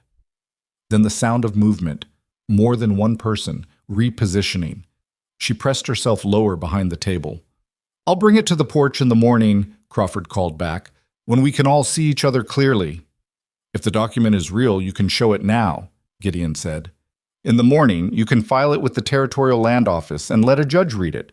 That's how legal claims work. A longer silence this time. Then the first shot came through the north window. The shutter she'd reinforced exploded inward in a shower of splinters, and she was already below the table and Gideon was against the wall, and for a moment the noise was the whole world. The rifle shot, and then the echo off the mountain, and then the secondary sounds of men moving in the clearing, shouts, the unmistakable sound of boots on frozen ground. Stay down, Gideon said, and fired back through the window, once, without putting himself in front of it. She was already moving. Low on hands and knees to the south window, the position she'd designated for herself. She got the shutter open the necessary 2 inches and looked out. 3 men at the south tree line, one of them already crossing toward the cabin. She brought the rifle up. She fired. The man dropped. Not dead. She saw him roll and come up limping, but down and slowed, and the other 2 pulled back into the trees. Her ears rang from the confined space. She didn't stop to think about what she'd just done, because there wasn't time to stop. Southside has 3, she called. 1 down. North has at least 4. Gideon moved along the wall. They're trying to flank. The next minutes were noise and motion and the smell of gunpowder and the particular focused tunnel of attention that she'd never experienced before and suspected she'd never forget. Crawford's men fired at the cabin with a persistent regularity that spoke of confidence in their numbers and impatience with the resistance. The logs held. Gideon had built the walls with a thickness that she'd found excessive when she first came here, and now understood perfectly. The windows were the vulnerability. She and Gideon moved between positions, traded fire, kept the angles covered. The reinforced shutters did their job. Not perfectly. A second shot took out a section of the north shutter entirely, and left a hole the size of a fist that let in cold air and moonlight, but well enough for the first hour. She was reloading the Winchester when she heard the crackling from the south wall. Gideon? He heard it too. He crossed the room in 3 strides and she smelled it before she saw it. Smoke, coming through a gap near the base of the south wall. They'd set something burning against the logs. Get the water, he said. She had the barrels. 2 of them. Inside because she'd planned for this exact thing, because she'd sat in this cabin for 3 days looking at every way it could be attacked, and fire was the obvious one. She dragged the nearest barrel to the south wall, and Gideon was already pulling the baseboards away from the gap with his hands. She could hear the wood cracking under the pressure of whatever was burning outside, and she poured water through the gap and heard the hiss and smelled steam mixing with smoke, and for a terrible 30 seconds she didn't know if it was going to be enough. It was enough. Barely. The burning died. They looked at each other across the smoky space. His hands were red from the heat. There was blood on his forearm from somewhere. A graze, she thought, from the splinters or from glass, not a bullet. The angles were wrong for a bullet. Are you? She started. Fine. He was already moving back to his position. They'll try again. She moved back to hers. The second attempt at fire came from the north side 40 minutes later, and she killed it the same way. By then she was down to her last full barrel of water, and she rationed what was left with a precision that left no margin. It was somewhere in the 3rd hour when she heard Crawford's voice again, this time from the east side of the clearing, closer than before. He'd moved up while they were dealing with the fire. You're out of options, he called. He sounded tired, which meant he'd expected this to be faster. She found that faintly satisfying. My men can stay here all week. Can you? Gideon said nothing. He was watching the north window. She was watching the door. Blackridge, I don't actually want anyone dead. This is business. It's not personal. She felt Gideon start to move toward the door, and she said sharply, No. He stopped. He wants you to open the door, she said, quietly, just for him. He wants you in front of him. Gideon was still. He's been setting this up for 2 years, she said. He has lawyers and documents and stories. He doesn't need you dead. He needs you discredited. She looked at Gideon directly. If you walk out that door, you're giving him the scene he wants. You're the mountain man who came out with his hands up, and his version of tonight is the one that gets written down. Gideon looked at the door for a long moment. All right, he said. The next hour was the hardest. The firing from outside became less frequent. They were conserving ammunition, or they were waiting for something. She didn't know which was worse. She and Gideon held their positions, and the cabin held its walls, and the cold pressed in through every gap the night had made. Her shoulders ached from the rifle. She was thirsty. The oil in the lamps had burned low, and she didn't want to light new ones because the light would give their positions away. She was watching the east window when the door came in. Not the main door, the back of the cabin. The small access to the root cellar she'd built into the east wall in the fall as a food storage improvement. It had never occurred to her to reinforce it the same way she'd reinforced the windows, because it was small and awkward, and she'd never thought of it as an entry point. Crawford's man had clearly thought of it. He was inside before she could turn fully. A big man, broad, with a pistol already up. She had the Winchester, but the angle was wrong, too close. She couldn't bring it to bear in the narrow space. Gideon moved. He crossed the room in the time it took to blink and got his hand on the man's pistol arm, and the struggle that followed was short and brutal and very loud. And then the man was on the floor, and Gideon was standing over him with blood on his face from where he'd caught an elbow. Stay there, Gideon said to the man on the floor. His voice was absolutely level, which was somehow more frightening than anything louder would have been. Then Crawford came through the root cellar door. He was smaller than she'd imagined. She'd built a picture of him over weeks of thinking about him, and the picture had a size commensurate with his ambition, and the reality was a man of average height in a good coat with a neat beard going gray at the edges and a revolver in his right hand that he'd clearly used before. He looked at Gideon. He looked at the man on the floor. His expression was calculating, not afraid. The expression of someone assessing a changed situation and looking for the angle. Then he looked at Cordelia, and she saw something in his face that she recognized from years of dealing with people who had decided she didn't matter. The dismissal, quick and complete. He pointed the revolver at Gideon. This is done, he said. Tell your wife to put the rifle down and we can all. She shot him in the shoulder. She wasn't aware of making a decision. She was aware of his finger moving toward the trigger, of Gideon standing at the wrong angle to do anything about it, of the revolver pointed at center mass. She was aware of the Winchester already in her hands. And then the sound, enormous in the enclosed space. Crawford went back against the wall. The revolver fell. He slid down the wall to the floor and sat there with his hand pressed to his shoulder and his face for the first time without any calculation in it whatsoever. Just pain, and something under it that was close to shock. Not from the bullet, she thought, but from the source of it.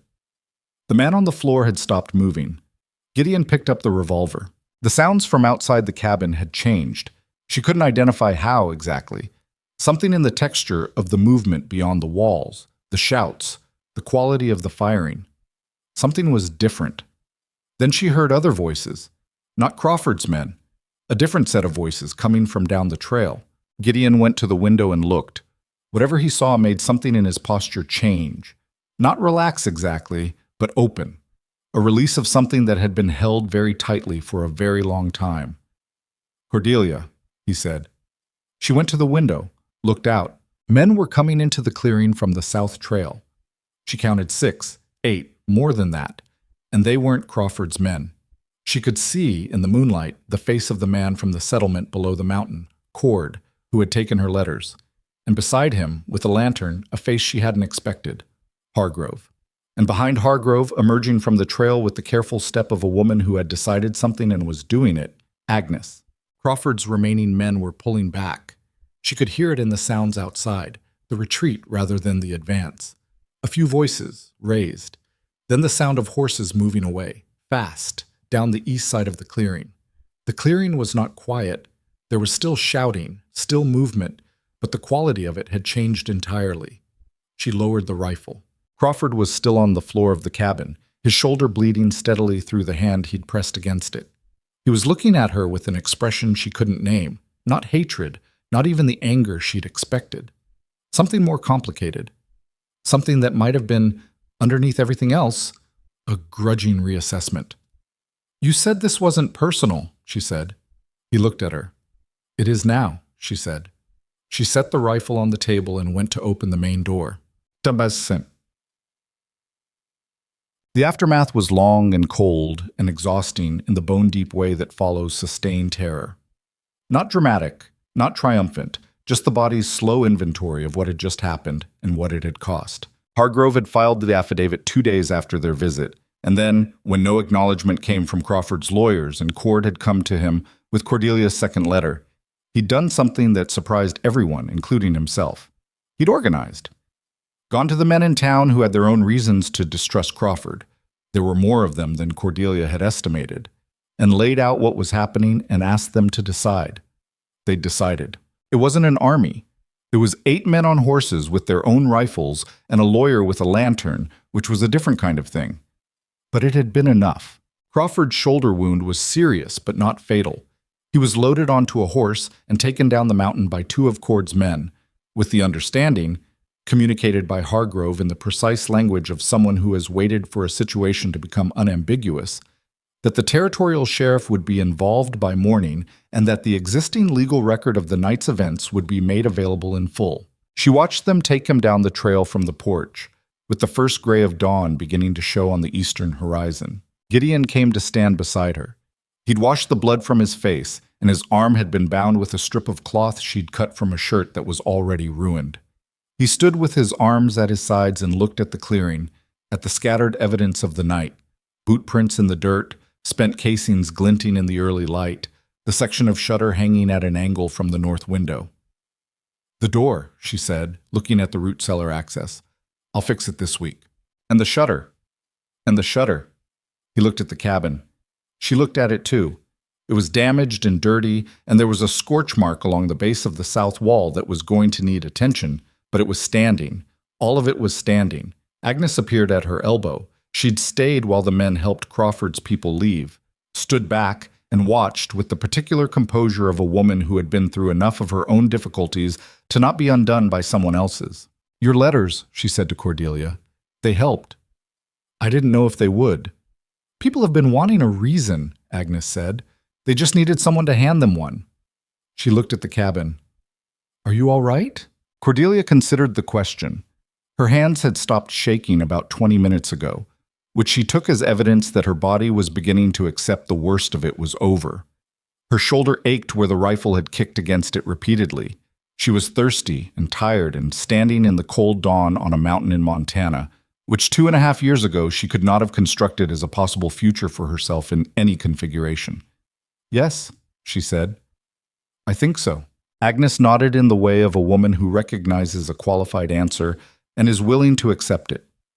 She patted Cordelia's arm once, briefly, and went to find someone to help load the horses. Gideon was still standing at the edge of the porch. She went and stood beside him. The sun was beginning to come up over the eastern ridge, the ridge that someone had decided was worth all of this. It caught the top of the pines first, then the rock face, then the clearing, and the light moved down the mountain in the slow, deliberate way it did at altitude, turning the frost on the ground to something that glittered for just a moment before it melted. She thought about Crawford's face when the revolver fell, the shock of being stopped by someone he hadn't accounted for. She thought about her own hands, steady on the rifle. She hadn't known they would be steady. She'd wondered about that in the long weeks of preparation, whether when the moment arrived she would find she couldn't do it. She'd had her answer, and it sat in her now without the weight she'd expected. Not pride, not guilt, just the clean, factual knowledge of what she was capable of when it was necessary. "You saved my life," Gideon said. "I know." He looked at her. The morning light was on his face, and he looked tired and marked and entirely himself, not the frightening shape of a man she'd first seen riding into Copper Ridge, not the closed and careful figure she'd spent a winter learning to read. Just Gideon. Just the man who had built this cabin and kept its fire, and taught her to play cards and told her about Clara and Thomas on a dark morning and put his hand next to hers on the table. He reached out and took her hand, properly this time. His fingers closed around hers. She looked at their hands, looked up at him. "You built something worth defending," she said. He shook his head, slightly. "We did." She held his hand in the cold morning on the mountain and looked at the eastern ridge turning gold in the new light, and below them the trail down to Copper Ridge and the world that had tried to take this from them. And above them the pines and the rock and the sky going from gray to blue, and none of it. None of the morning or the mountain or the clearing or the damaged standing cabin was perfect or finished or entirely safe. It was theirs, though. Fully and completely theirs. That was enough. For now, it was more than enough. The morning after the siege, Stormfall Mountain looked the way it always looked. Indifferent, enormous, asking nothing. That was the thing about the mountain. It didn't care what had happened on it. The frost still melted in the same slow progression down the slope. The creek still ran. The pines still stood in their dense, lightless rows on the north face, and the magpies came back to the clearing before the last of Crawford's men had finished riding down the trail. Life on the mountain didn't pause to acknowledge what human beings did on it. It just continued, which was both humbling and, in the hours after the longest night of her life, oddly comforting. Cordelia slept for 4 hours after the last of Hargrove's group rode out. Not in the loft. She'd sat down in the chair by the fire to wait for the feeling in her hands to fully return, and had simply gone under, her head tipping to the side, the Winchester still propped against the wall 3 feet away. When she woke, the fire had been rebuilt, and there was coffee on the stove, and Gideon was outside replacing the root cellar door with the focused, methodical energy of a man who needed his hands busy. She sat in the chair for a while and looked at the cabin around her. The north shutter hung at its broken angle, letting in a rectangle of morning light. There were spent casings on the floor she hadn't swept yet. The scorch mark on the south wall was visible from inside as a slight darkening at the base of the logs. The table had been pushed out of its usual position. She'd moved it in the early hours of the fighting and hadn't moved it back. It looked like what it was, a place where something serious had happened. She got up and swept the casings into a pile. Then she made herself drink the coffee. Then she went outside. Gideon had the new door almost hung. He'd sourced the wood from the interior lumber stack he kept in the stable.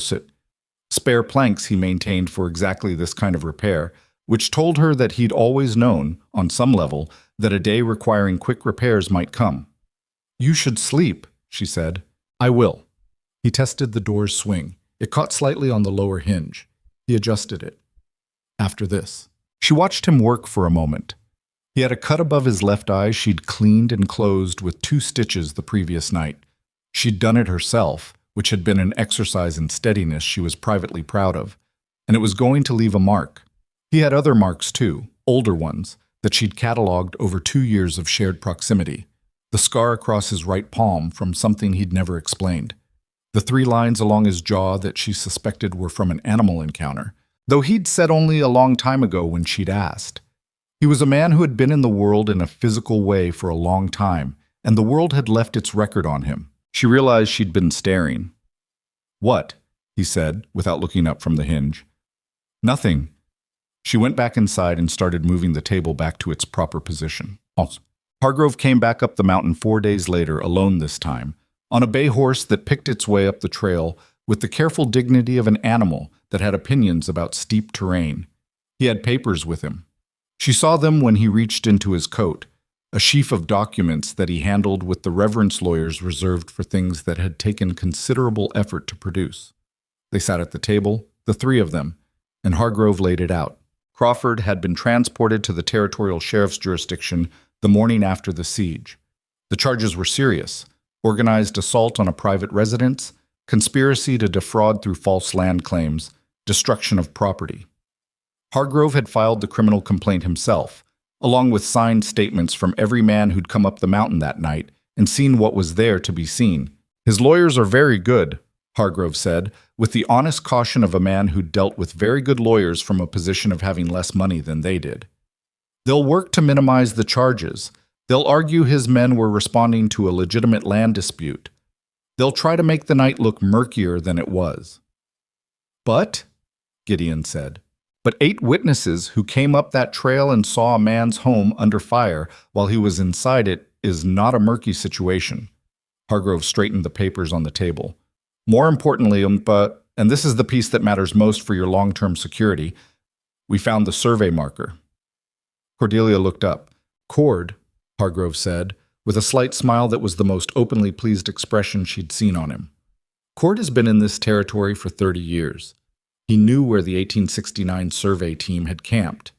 He took 2 men up the East Ridge the morning after the siege, and they found the original marker buried under about 8 inches of silt at the base of a rock formation. Still legible. He paused for the right amount of time.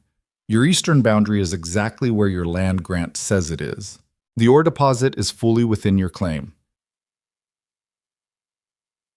The room was quiet for a moment. Crawford's lawyers knew that, Gideon said. It wasn't a question. His surveyors would have found the same evidence Cord found if they'd looked for it instead of measuring from a presumed position. Hargrove folded his hands on the table. I can't prove they deliberately misrepresented their findings. But a judge who looks at the evidence in sequence is going to have thoughts. Cordelia sat with this for a moment. She thought about Crawford on the floor of the cabin, his hand pressed to his shoulder, his face stripped of its calculation for the first time. She thought about the revolver on the floor beside him. She thought about the 2 years of quiet, deliberate work he'd done to build a case against a man's right to his own land. The lawyers, the surveyors, the stories spread through Copper Ridge like seeds scattered in the right direction. All of it built on a lie that required moving a boundary line 16 inches on a piece of paper. She thought about how much damage a lie could do if it was told patiently enough and by someone with enough resources to keep repeating it. She'd seen that particular mechanism in operation before, on smaller scales, the kinds of stories told about women who didn't fit neatly into the available categories, told persistently until people stopped questioning them. She'd been on the receiving end of that her whole life in one form or another. What happens to him? She asked. Hargrove measured his words. He'll face trial. The outcome depends on the judge and the jury and how well his lawyers manage the narrative. He paused. My honest assessment? He won't serve significant time. Men like Crawford rarely do, but his reputation in this territory is finished. The men who backed him financially for the Silver Project have already withdrawn.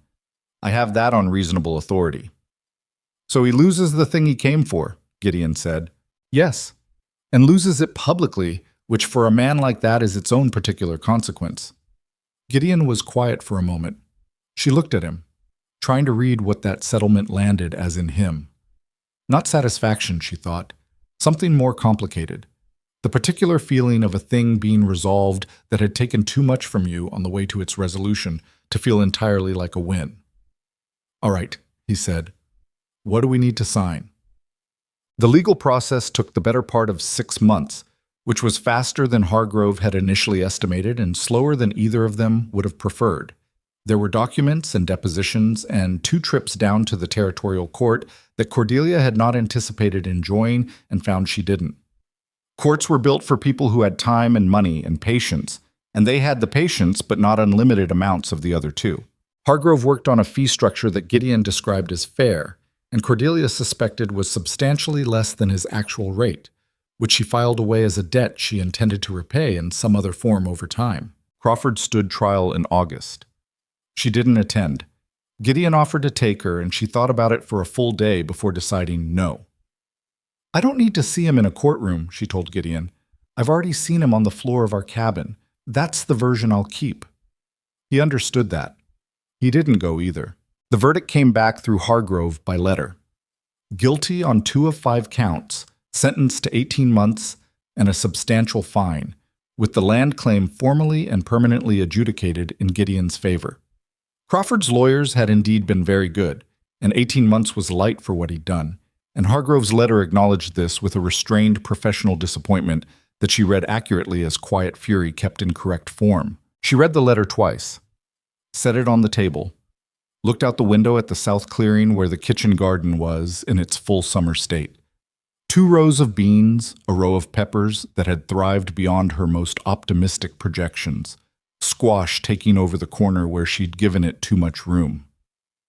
18 months, she said. Gideon was reading the letter over her shoulder. Yes. That's not enough. No. She sat with the inadequacy of that for a while. This was the part no one told you about, she thought. The justice, when it arrived, was almost always a smaller and more imperfect thing than the harm that had necessitated it. There was no verdict that gave back the 9 days of preparation, the night of the siege, the weeks of fear that had preceded it, the accumulated weight of being talked about and dismissed and treated as less than a person by a man who had decided she was an inconvenience to be managed.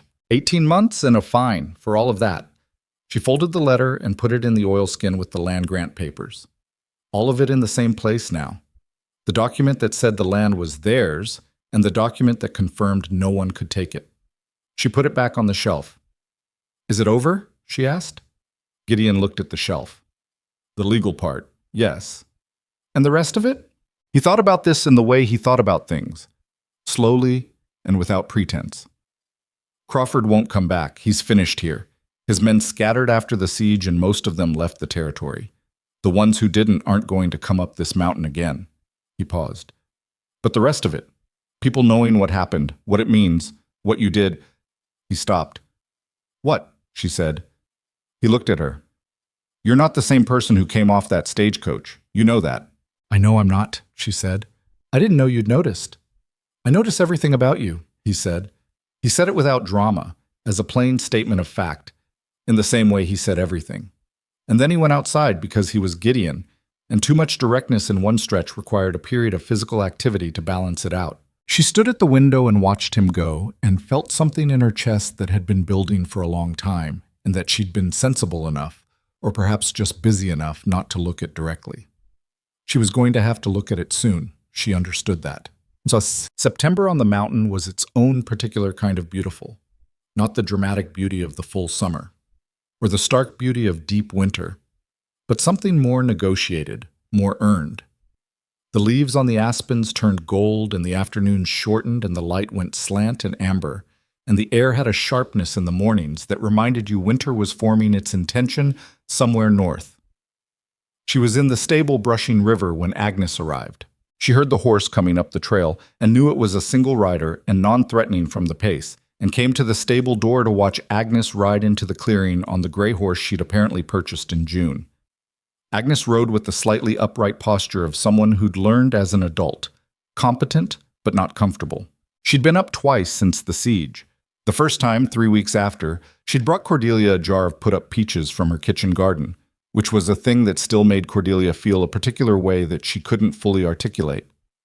The second time she'd come to look at the damage to the cabin, Gideon had mostly repaired it by then, and to sit on the porch and drink coffee and say, at one point, "You know people down there are calling you the woman of Stormfall," which Cordelia had not known and didn't know what to do with.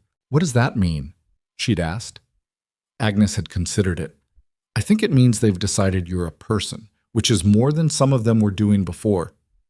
This was Agnes's third visit, and she came in off the horse with the easy familiarity of someone who'd been to a place enough times to know where things were. Is Gideon around? She asked. Trapline. He'll be back by afternoon. Cordelia led her inside. What is it?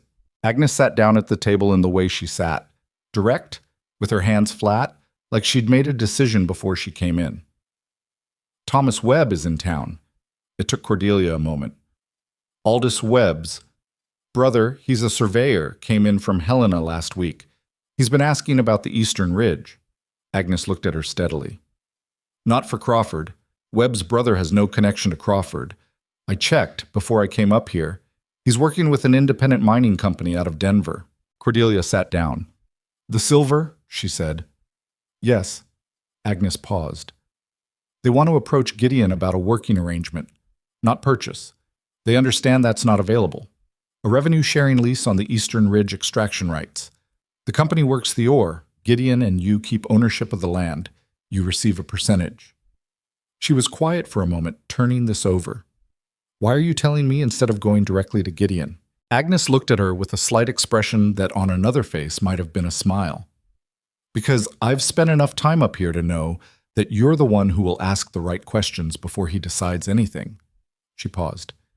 And because the offer is real, and because if it's managed correctly, it means you both never have to worry about someone like Crawford again. Owning the silver is the only protection against someone wanting to take it. The logic was airtight. She knew it as soon as Agnes said it.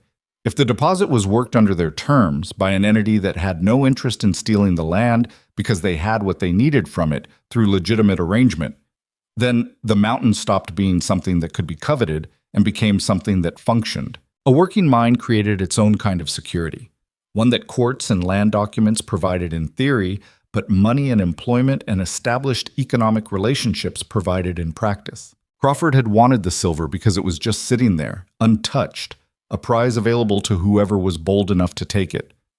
A working agreement changed that equation entirely. "I'll talk to Gideon," she said. "I know you will." Agnes stood. "I also brought you something." She reached into her coat and produced a folded newspaper, which she set on the table. "From the Helena paper, came in yesterday." Cordelia looked at it. Agnes was watching her with an expression she couldn't read. She picked up the paper and unfolded it. It took her a moment to find the piece, because she wasn't looking for her own name, and it took her eyes a second pass to register it. A quarter column on the inside page under a heading that read, "Frontier Justice at Stormfall Mountain." She read it with the particular experience of seeing yourself described in print by someone who wasn't there, which was the specific sensation of watching your own life translated into a slightly wrong language. Most of it was reasonably accurate, which surprised her. The siege, the legal outcome, the adjudication of the land claim. There was a paragraph about Crawford's conviction, and then, at the end, a sentence that she read twice and then looked up from. The woman at the center of the defense of Stormfall Mountain, a former mail-order bride who arrived in Copper Ridge 2 years ago rejected and unwanted, has become in the telling of this story something the frontier occasionally produces. A person who refuses the role assigned to them and builds a different one by force of will and nerve. She set the paper down. Agnes was still watching her. "Well?" she said. Cordelia looked at the paper.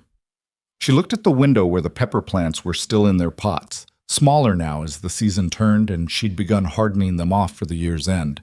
She looked at the cabin around her, repaired, solid, exactly as it had been before the siege except for the new wood on the root cellar door, which Gideon had built slightly better than the original. "It gets some things wrong," she said. "Most newspaper pieces do. I'm not—" She stopped. "I didn't refuse anything. I just didn't have any other options." Agnes sat back down. "That's what refusing looks like most of the time. You don't feel heroic. You just feel like you've run out of alternatives." She thought about the morning in Copper Ridge, standing in the road with her one trunk. She'd been 28 years old and out of money and out of options, and she'd gotten on a horse with a man she didn't know and ridden up a mountain and not looked back. And at the time, it had felt less like courage and more like the absence of anything better. She thought about 9 days of preparation. She thought about her hands steady on the rifle in the dark cabin. "I just didn't want to lose what we'd built," she said. "I know." Agnes looked at her for a moment. "That's the whole of it, Cordelia. That's the whole story. Most people lose things because they decide at some point that the cost of holding on is too high. You decided it wasn't." She paused. "That's not a small thing. Gideon came back from the trapline in the mid-afternoon, hung his coat, washed his hands, and sat down at the table where Cordelia had set coffee and the Helena newspaper and a short summary of what Agnes had told her about Thomas Webb. He read the newspaper piece first, then the summary. His face throughout this process was its usual difficult-to-read self. "What do you think?" he asked when he was done. "About which part?" "Both." She sat down across from him. "About the newspaper piece. I think it's not entirely wrong, even where it's imprecise. About Webb," she set her hands on the table. "I think Agnes is right. I think it's the kind of protection that actually works, and I think we should at least hear what they're proposing." He turned the newspaper over so he wasn't looking at it. "I didn't come up this mountain to run a mining operation. You wouldn't be running anything. They would. You'd be—" She thought about how to frame it. "You'd be the landowner, the person who sets the terms." He looked at her steadily. You've already thought this through. Since Agnes left, she met his eyes. Someone is going to work that ore eventually, Gideon. If not this company, then another one, and eventually one of them will have fewer scruples about the land claim than Crawford did. Working with a legitimate operation on our terms is the only version of this where we remain in control. He was quiet. She could see him working through it.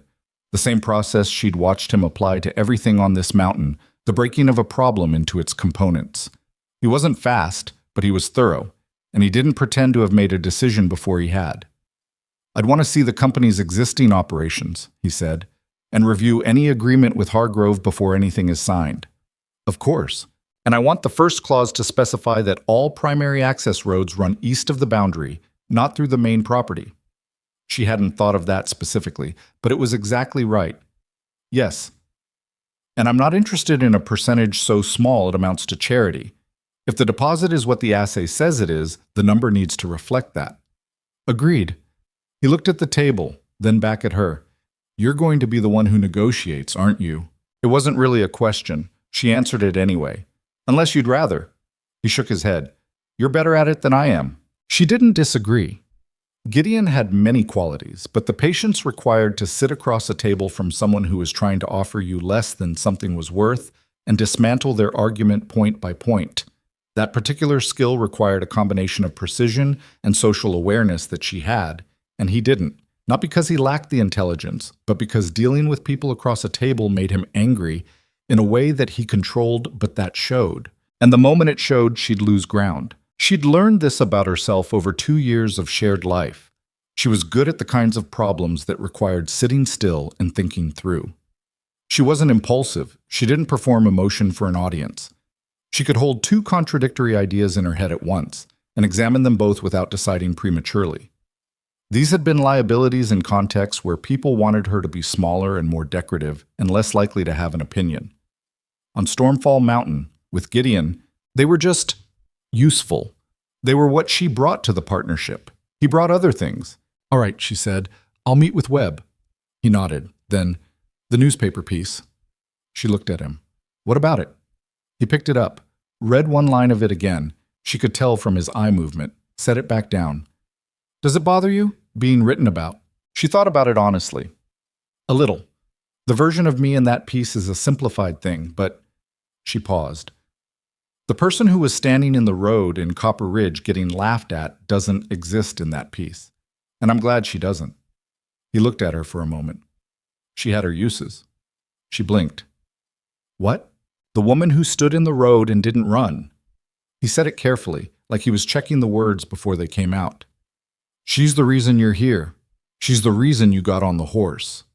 He set the paper down. I'd rather have the full version of you than the simplified one. She held his gaze. The evening light through the window was doing something warm and particular to the air between them. Gideon, she said. Yes. We need to have a conversation. We're having one. A different one. She kept her eyes on his. About us. About what this is. What we are to each other. He didn't look away, which she'd half expected him to. All right. Because the arrangement we came up here on, what that was, and what this is now, are not the same thing. And I've been waiting for you to say something about it, and you haven't, and I've realized that you might be waiting for me. She paused. So I'm saying it. He was very still. I love you, she said. She said it the way she said things she was certain of, plainly, without performance, as a simple transfer of fact. I don't know when that started. Probably sometime in the first winter. I've known it clearly for about 6 months. I'm telling you now because the time when I could reasonably pretend I didn't know has passed. The cabin was very quiet. Outside, a raven called once from somewhere on the north slope, and then was silent. Gideon looked at her the way he looked at things he was taking the measure of. For a long time. Long enough that she had the opportunity to feel the particular vulnerability of having said a thing that couldn't be unsaid, and to sit with it, and to decide she didn't regret it. I know, he said. She stared at him. I've known for a while. He wasn't being unkind about it. He was just stating a thing. I didn't say anything because I didn't know if I was... He stopped. started again. The last time I loved someone, I lost her, and I built a mountain between myself and everything that could do that again. He looked at his hands on the table. And then you came up here and dismantled it piece by piece without even trying, and I didn't know what to do about that. She was quiet. I love you, he said. He looked up. I've loved you for longer than I've been comfortable with. She looked at him across the table where they'd eaten 1,000 meals, where they'd played cards in the winter dark, where she'd sewn his shirts and he'd sharpened his knives, and they'd spread the map and planned the defense of this place and read Hargrove's letters and all the accumulated ordinary specific weight of two people who had built something together. We're a strange pair, she said. Yes? Improbable even. Completely. Entirely made of wrong starts. Yes. The corner of his mouth moved. We managed all right. She reached across the table and took his hand, not the provisional near touch of the night before the siege, but actually fully, with her whole hand in his. He held it the way he held things he intended to keep.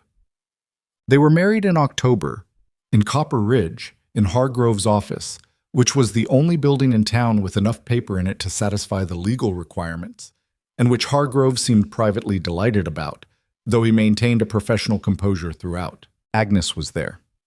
Cord came, bringing his wife and his eldest son, who stood in the doorway looking at Gideon with the frank assessment of a 12-year-old trying to figure out if the stories he'd heard were accurate. Hargrove officiated, which required him to set down the documents he'd been reviewing and pick up a different set of documents, which he did with the fluid ease of a man for whom documents were a natural habitat. There was no ceremony to speak of. Gideon was not a man for ceremony. She wasn't either when it came to it. They signed the papers and shook Hargrove's hand, and Agnes hugged her with a brevity that nonetheless communicated something substantial, and then they went outside and got on their horses. On the main road of Copper Ridge, several people saw them. She recognized some of the faces, some from the morning she'd arrived, some from the month since. They looked at her the way people look at someone they've had to revise their opinion of, which was not a comfortable expression, but was an honest one. She didn't perform anything for them, she just rode. At the edge of town, Gideon pulled the roan to a stop. She stopped River beside him. He was looking down the main road with that steady, contained look. Do you want to say anything? He asked. To anyone. She looked at the town, the general store, the saloon, the church with the westward-leaning steeple, the road where she'd stood with her trunk and understood she was the one nobody wanted. No, she said. I've already said everything I need to say. She turned River toward the mountain. Come on. They rode up. Thomas Webb turned out to be a slight, careful man of 30 who wore glasses and spoke with the deliberate precision of someone whose professional life depended on measuring things correctly. He met with Cordelia twice at Hargrove's office in November, and both times Hargrove sat in the corner with his notepad and his expression of professional neutrality, and she sat across from Webb and negotiated. She was, as she'd suspected she would be, good at it. Webb's initial offer was reasonable. She improved it by 22% over the course of the two meetings, with Gideon's specific requirements about road access formalized in a clause that Hargrove wrote with particular care. She got them primary right of refusal on any secondary sales or subcontracted work on the Eastern Ridge. She got a minimum annual payment regardless of production volume, which was the piece Webb pushed back on hardest and which she held on without moving, because she understood that the minimum was the security and the percentage was the upside, and you didn't trade the security for the upside. When the agreement was signed, Hargrove looked at it for a moment with his ink-stained fingers and his slightly distracted air and said, "You should have been a lawyer, Mrs. Blackridge." "I should have been several things," she said. "I ended up something else." He smiled at that. It was a good smile, on a face that didn't produce them often. She rode back up the mountain with the signed agreement in her coat. The November air was cold and sharp, and the aspen leaves were mostly gone, and Stormfall Mountain looked the way it looked in the weeks before winter, stripped down, serious, showing its bones. She'd learned to like this version of it. The mountain without its seasonal decoration was more honest than the summer version. It didn't pretend. She came into the clearing in the early afternoon. Gideon was on the porch, replacing a board that had been damaged since summer. He looked up when she rode in. She held up the agreement. He set down his tools and came to help her with the horse. He took the agreement from her when she dismounted and looked at the first page. His eyes moved through it the way she'd learned to recognize as him reading carefully rather than skimming. The minimum annual payment, he said, is in there. The road access clause. Second page. He turned to the second page. Read. This is everything. And 22% better than what they opened with. He looked at her. You're something, he said. I negotiated a fair agreement. I know what you did. He folded the papers with a care that told her he understood their weight. That's not what I said. She took the reins and led River into the stable. He came in behind her and they unsaddled the horse in their usual companionable division of labor. When it was done, they stood in the stable in the November light coming through the cracks in the boards, and she could hear the roan shifting in the next stall, and outside the mountain was settling into its afternoon quiet. We'll be all right now, she said. We were already all right. More all right. He made a sound that wasn't quite a laugh, but was the closest thing to one she got from him regularly. She'd learned to value it. Yes, he said. More all right. The first winter of their marriage was not so different from the winters before it. The snow came and they managed it. The fire burned. The cards came out in the evenings. She won more often than he did, which he accepted with a grace that had taken him about 3 months to develop and that she found endearing. What was different was small and pervasive and difficult to describe to anyone who hadn't lived years of careful, unspoken navigation before it. She stopped keeping count of where she was allowed to be. That was the simplest way she could articulate it to herself. Before, not with Gideon, not on the mountain, but in the larger world she'd occupied before. She'd always been aware of her own position in every room, calibrating constantly what she was permitted to take up. Too much space, too much opinion, too much presence. The habit of smallness had been so ingrained she'd stopped noticing it as a habit and assumed it was just her natural size.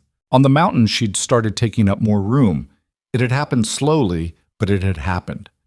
By the time she negotiated the mining agreement across Hargrove's table from Thomas Webb, she wasn't calculating her permitted space at all. She was just present, fully herself, taking up exactly as much room as the situation required. She'd changed. She knew that. She wasn't the woman who'd stepped off the stagecoach in Copper Ridge. She was someone related to that woman, built from the same materials but assembled differently. She talked to Gideon about this on a February evening when the snow was deep and the world outside the cabin was a study in white and gray and the fire was the whole of warmth. Do you think people can actually change, she asked, or do they just reveal what was already there? He thought about this. Both, he said. Some things were always there and the conditions just made them visible. And some things you build. They didn't exist before. You made them. She thought about that. Which part of me was already there? He looked at her over the card hand he was holding. The part that didn't run, he said. The part that stood in the road in Copper Ridge and didn't run. He paused. That was always there. Everything else you built up here. And you? He was quiet for a moment. I was always someone who could build things, he said. I didn't know until I came up here that I could build them for someone else. She looked at her cards. She looked at his face in the lamplight. This was the version of him that almost no one ever got. The version that put words to things, that allowed the inside to be visible. He did it carefully, in small doses, and she received it the same way. It's your deal, she said. He gathered the cards. Bavashi. The following spring, Webb's company began work on the Eastern Ridge. The access road went exactly where the agreement said it would go. The first survey team arrived in April, and she could hear them from the cabin sometimes. Faint sounds of work carrying down the ridge in the right wind conditions, a thing she'd assumed would bother her more than it did. It didn't much. The sounds were human sounds, work sounds, the sounds of something legitimate operating within its agreed terms. They were different from the sound of Crawford's men in the dark. Cord's son, the 12-year-old who'd stared at Gideon from the doorway at the wedding, started coming up on Saturdays that spring, supposedly to help with some of the heavier clearing work on the north side of the property. He was 13 now, a serious boy with his father's long memory and a habit of asking questions that were better than his age suggested they should be. His name was Ellis, and he was afraid of the roan, but not of much else. One Saturday, she found him sitting on the porch steps watching Gideon work on the stable roof, with the specific concentration of a boy who was trying to understand how a thing was done. "He showed me the grip last week," Ellis said when she came out. "For the hammer." "Did he?" "He said the strength isn't in the swing, it's in the hold." Ellis demonstrated a hammering motion with his right hand. "He was right. I tried it both ways." She looked at Gideon on the roof. He was working with his usual focused economy, not performing for the audience on the porch steps, but not entirely unaware of it either. "He's right about most things," she said. Ellis considered this. "Are you afraid of the mountain? In winter?" "Sometimes," she said. "Early on, more. Now," she thought about how to put it, "now I understand what it needs from me. When I understand that, it's less frightening." He nodded slowly like he was filing this. "Is it true you shot the man who came here?" he asked. The directness of it was very 13. "Yes," she said. "Were you scared?" "Yes." He thought about that. "But you did it anyway." "Yes." He looked at Gideon on the roof again. "My father said you're brave. Your father's generous." She sat down on the porch railing. "I wasn't brave. I was just not willing to give up what I'd built. There's a difference." Ellis didn't look entirely convinced of the difference. She let it stand. By summer, the sounds from the eastern ridge had become ordinary. The first ore came off the mountain in June. She saw the wagons from the porch, following the eastern access road down and away, carrying something out of the mountain that the mountain had been holding for a very long time. She watched them go and felt nothing dramatic about it. Just the familiar sensation of watching a thing operate as it was supposed to. Hargrove sent the first revenue statement in July. She read it at the table and passed it across to Gideon. He looked at it, looked at her. "This is what a percentage looks like." "Yes." "You held out for that minimum payment." "I did." He set the statement down. "You were right about that." She took the statement and put it in the oilskin with the land grant papers and the legal documents and the newspaper piece she'd kept without fully deciding to keep. The accumulated record of the mountain and what it had taken and what it had given back. She tied the oilskin closed and put it on the shelf. Outside it was a clear July afternoon, and the mountain was doing what it always did, being enormous and indifferent and exactly itself. The kitchen garden was in its full summer chaos, the beans particularly, which had staged what she privately considered an unauthorized expansion into the squash's territory that she'd been managing with mixed success. The chickens were loud about something on the far side of the coop. The roan was standing in the stable door watching the middle distance with the expression of an animal that had opinions about the temperature. She went to find Gideon. He was at the edge of the clearing where they'd been slowly extending the fence line in preparation for adding 2 more animals in the fall. He had his back to her, working methodically, not rushing. She walked out to where he was and stood beside him for a moment, looking at the fence line and the mountain beyond it, and the particular quality of the afternoon light on the pines. "I was thinking," she said. He kept working. "About what?" "About the woman who came off that stagecoach." She looked at the mountain. If someone had told her where she'd be in 3 years, would she have believed it? No. She paused. She'd have wanted to. He set down the wire he'd been working with and turned to look at her. The July light was full and warm on his face. The scar above his eye had settled into a thin silver line. He was still the largest person she'd ever known, and still the quietest, and she still sometimes woke in the night to the mountain silence and felt, in the dark, the specific solid fact of him beside her and thought, "This is real. This is a thing that is actually true." "She made it," he said. "She had help." He looked at her steadily. "So did I." She held his gaze. The mountain was behind her and the clearing was in front of her, and somewhere on the eastern ridge, men were working her out of the rock. And below the mountain, in Copper Ridge, people had stopped laughing at a name and started using it differently, and all of that was real. All of it had actually happened, and none of it, not one piece of it, had come easily or cleanly or without cost. She thought, that's the whole point. That's what makes it real. Things that cost nothing are worth nothing. Things that cost everything are worth something, but you can't carry them. Things worth keeping cost exactly as much as you can bear, and just a little more. And you find out you could bear more than you thought. And that's the thing nobody tells you beforehand because it would ruin the lesson. She put her hand in his. He closed his fingers around hers. And on Stormfall Mountain, in the clear July afternoon, with the ore coming off the eastern ridge and the garden rioting along the south wall, and the fire laid but not yet lit for the evening, two people who had each been broken in different ways and had come to the same mountain by completely different routes, stood at the edge of a clearing and held on to each other and looked at what they'd built. And it wasn't perfect. It was never going to be perfect. But it was standing, and it was theirs, and it would be for a very long time. That was enough. It was, in the end, more than enough.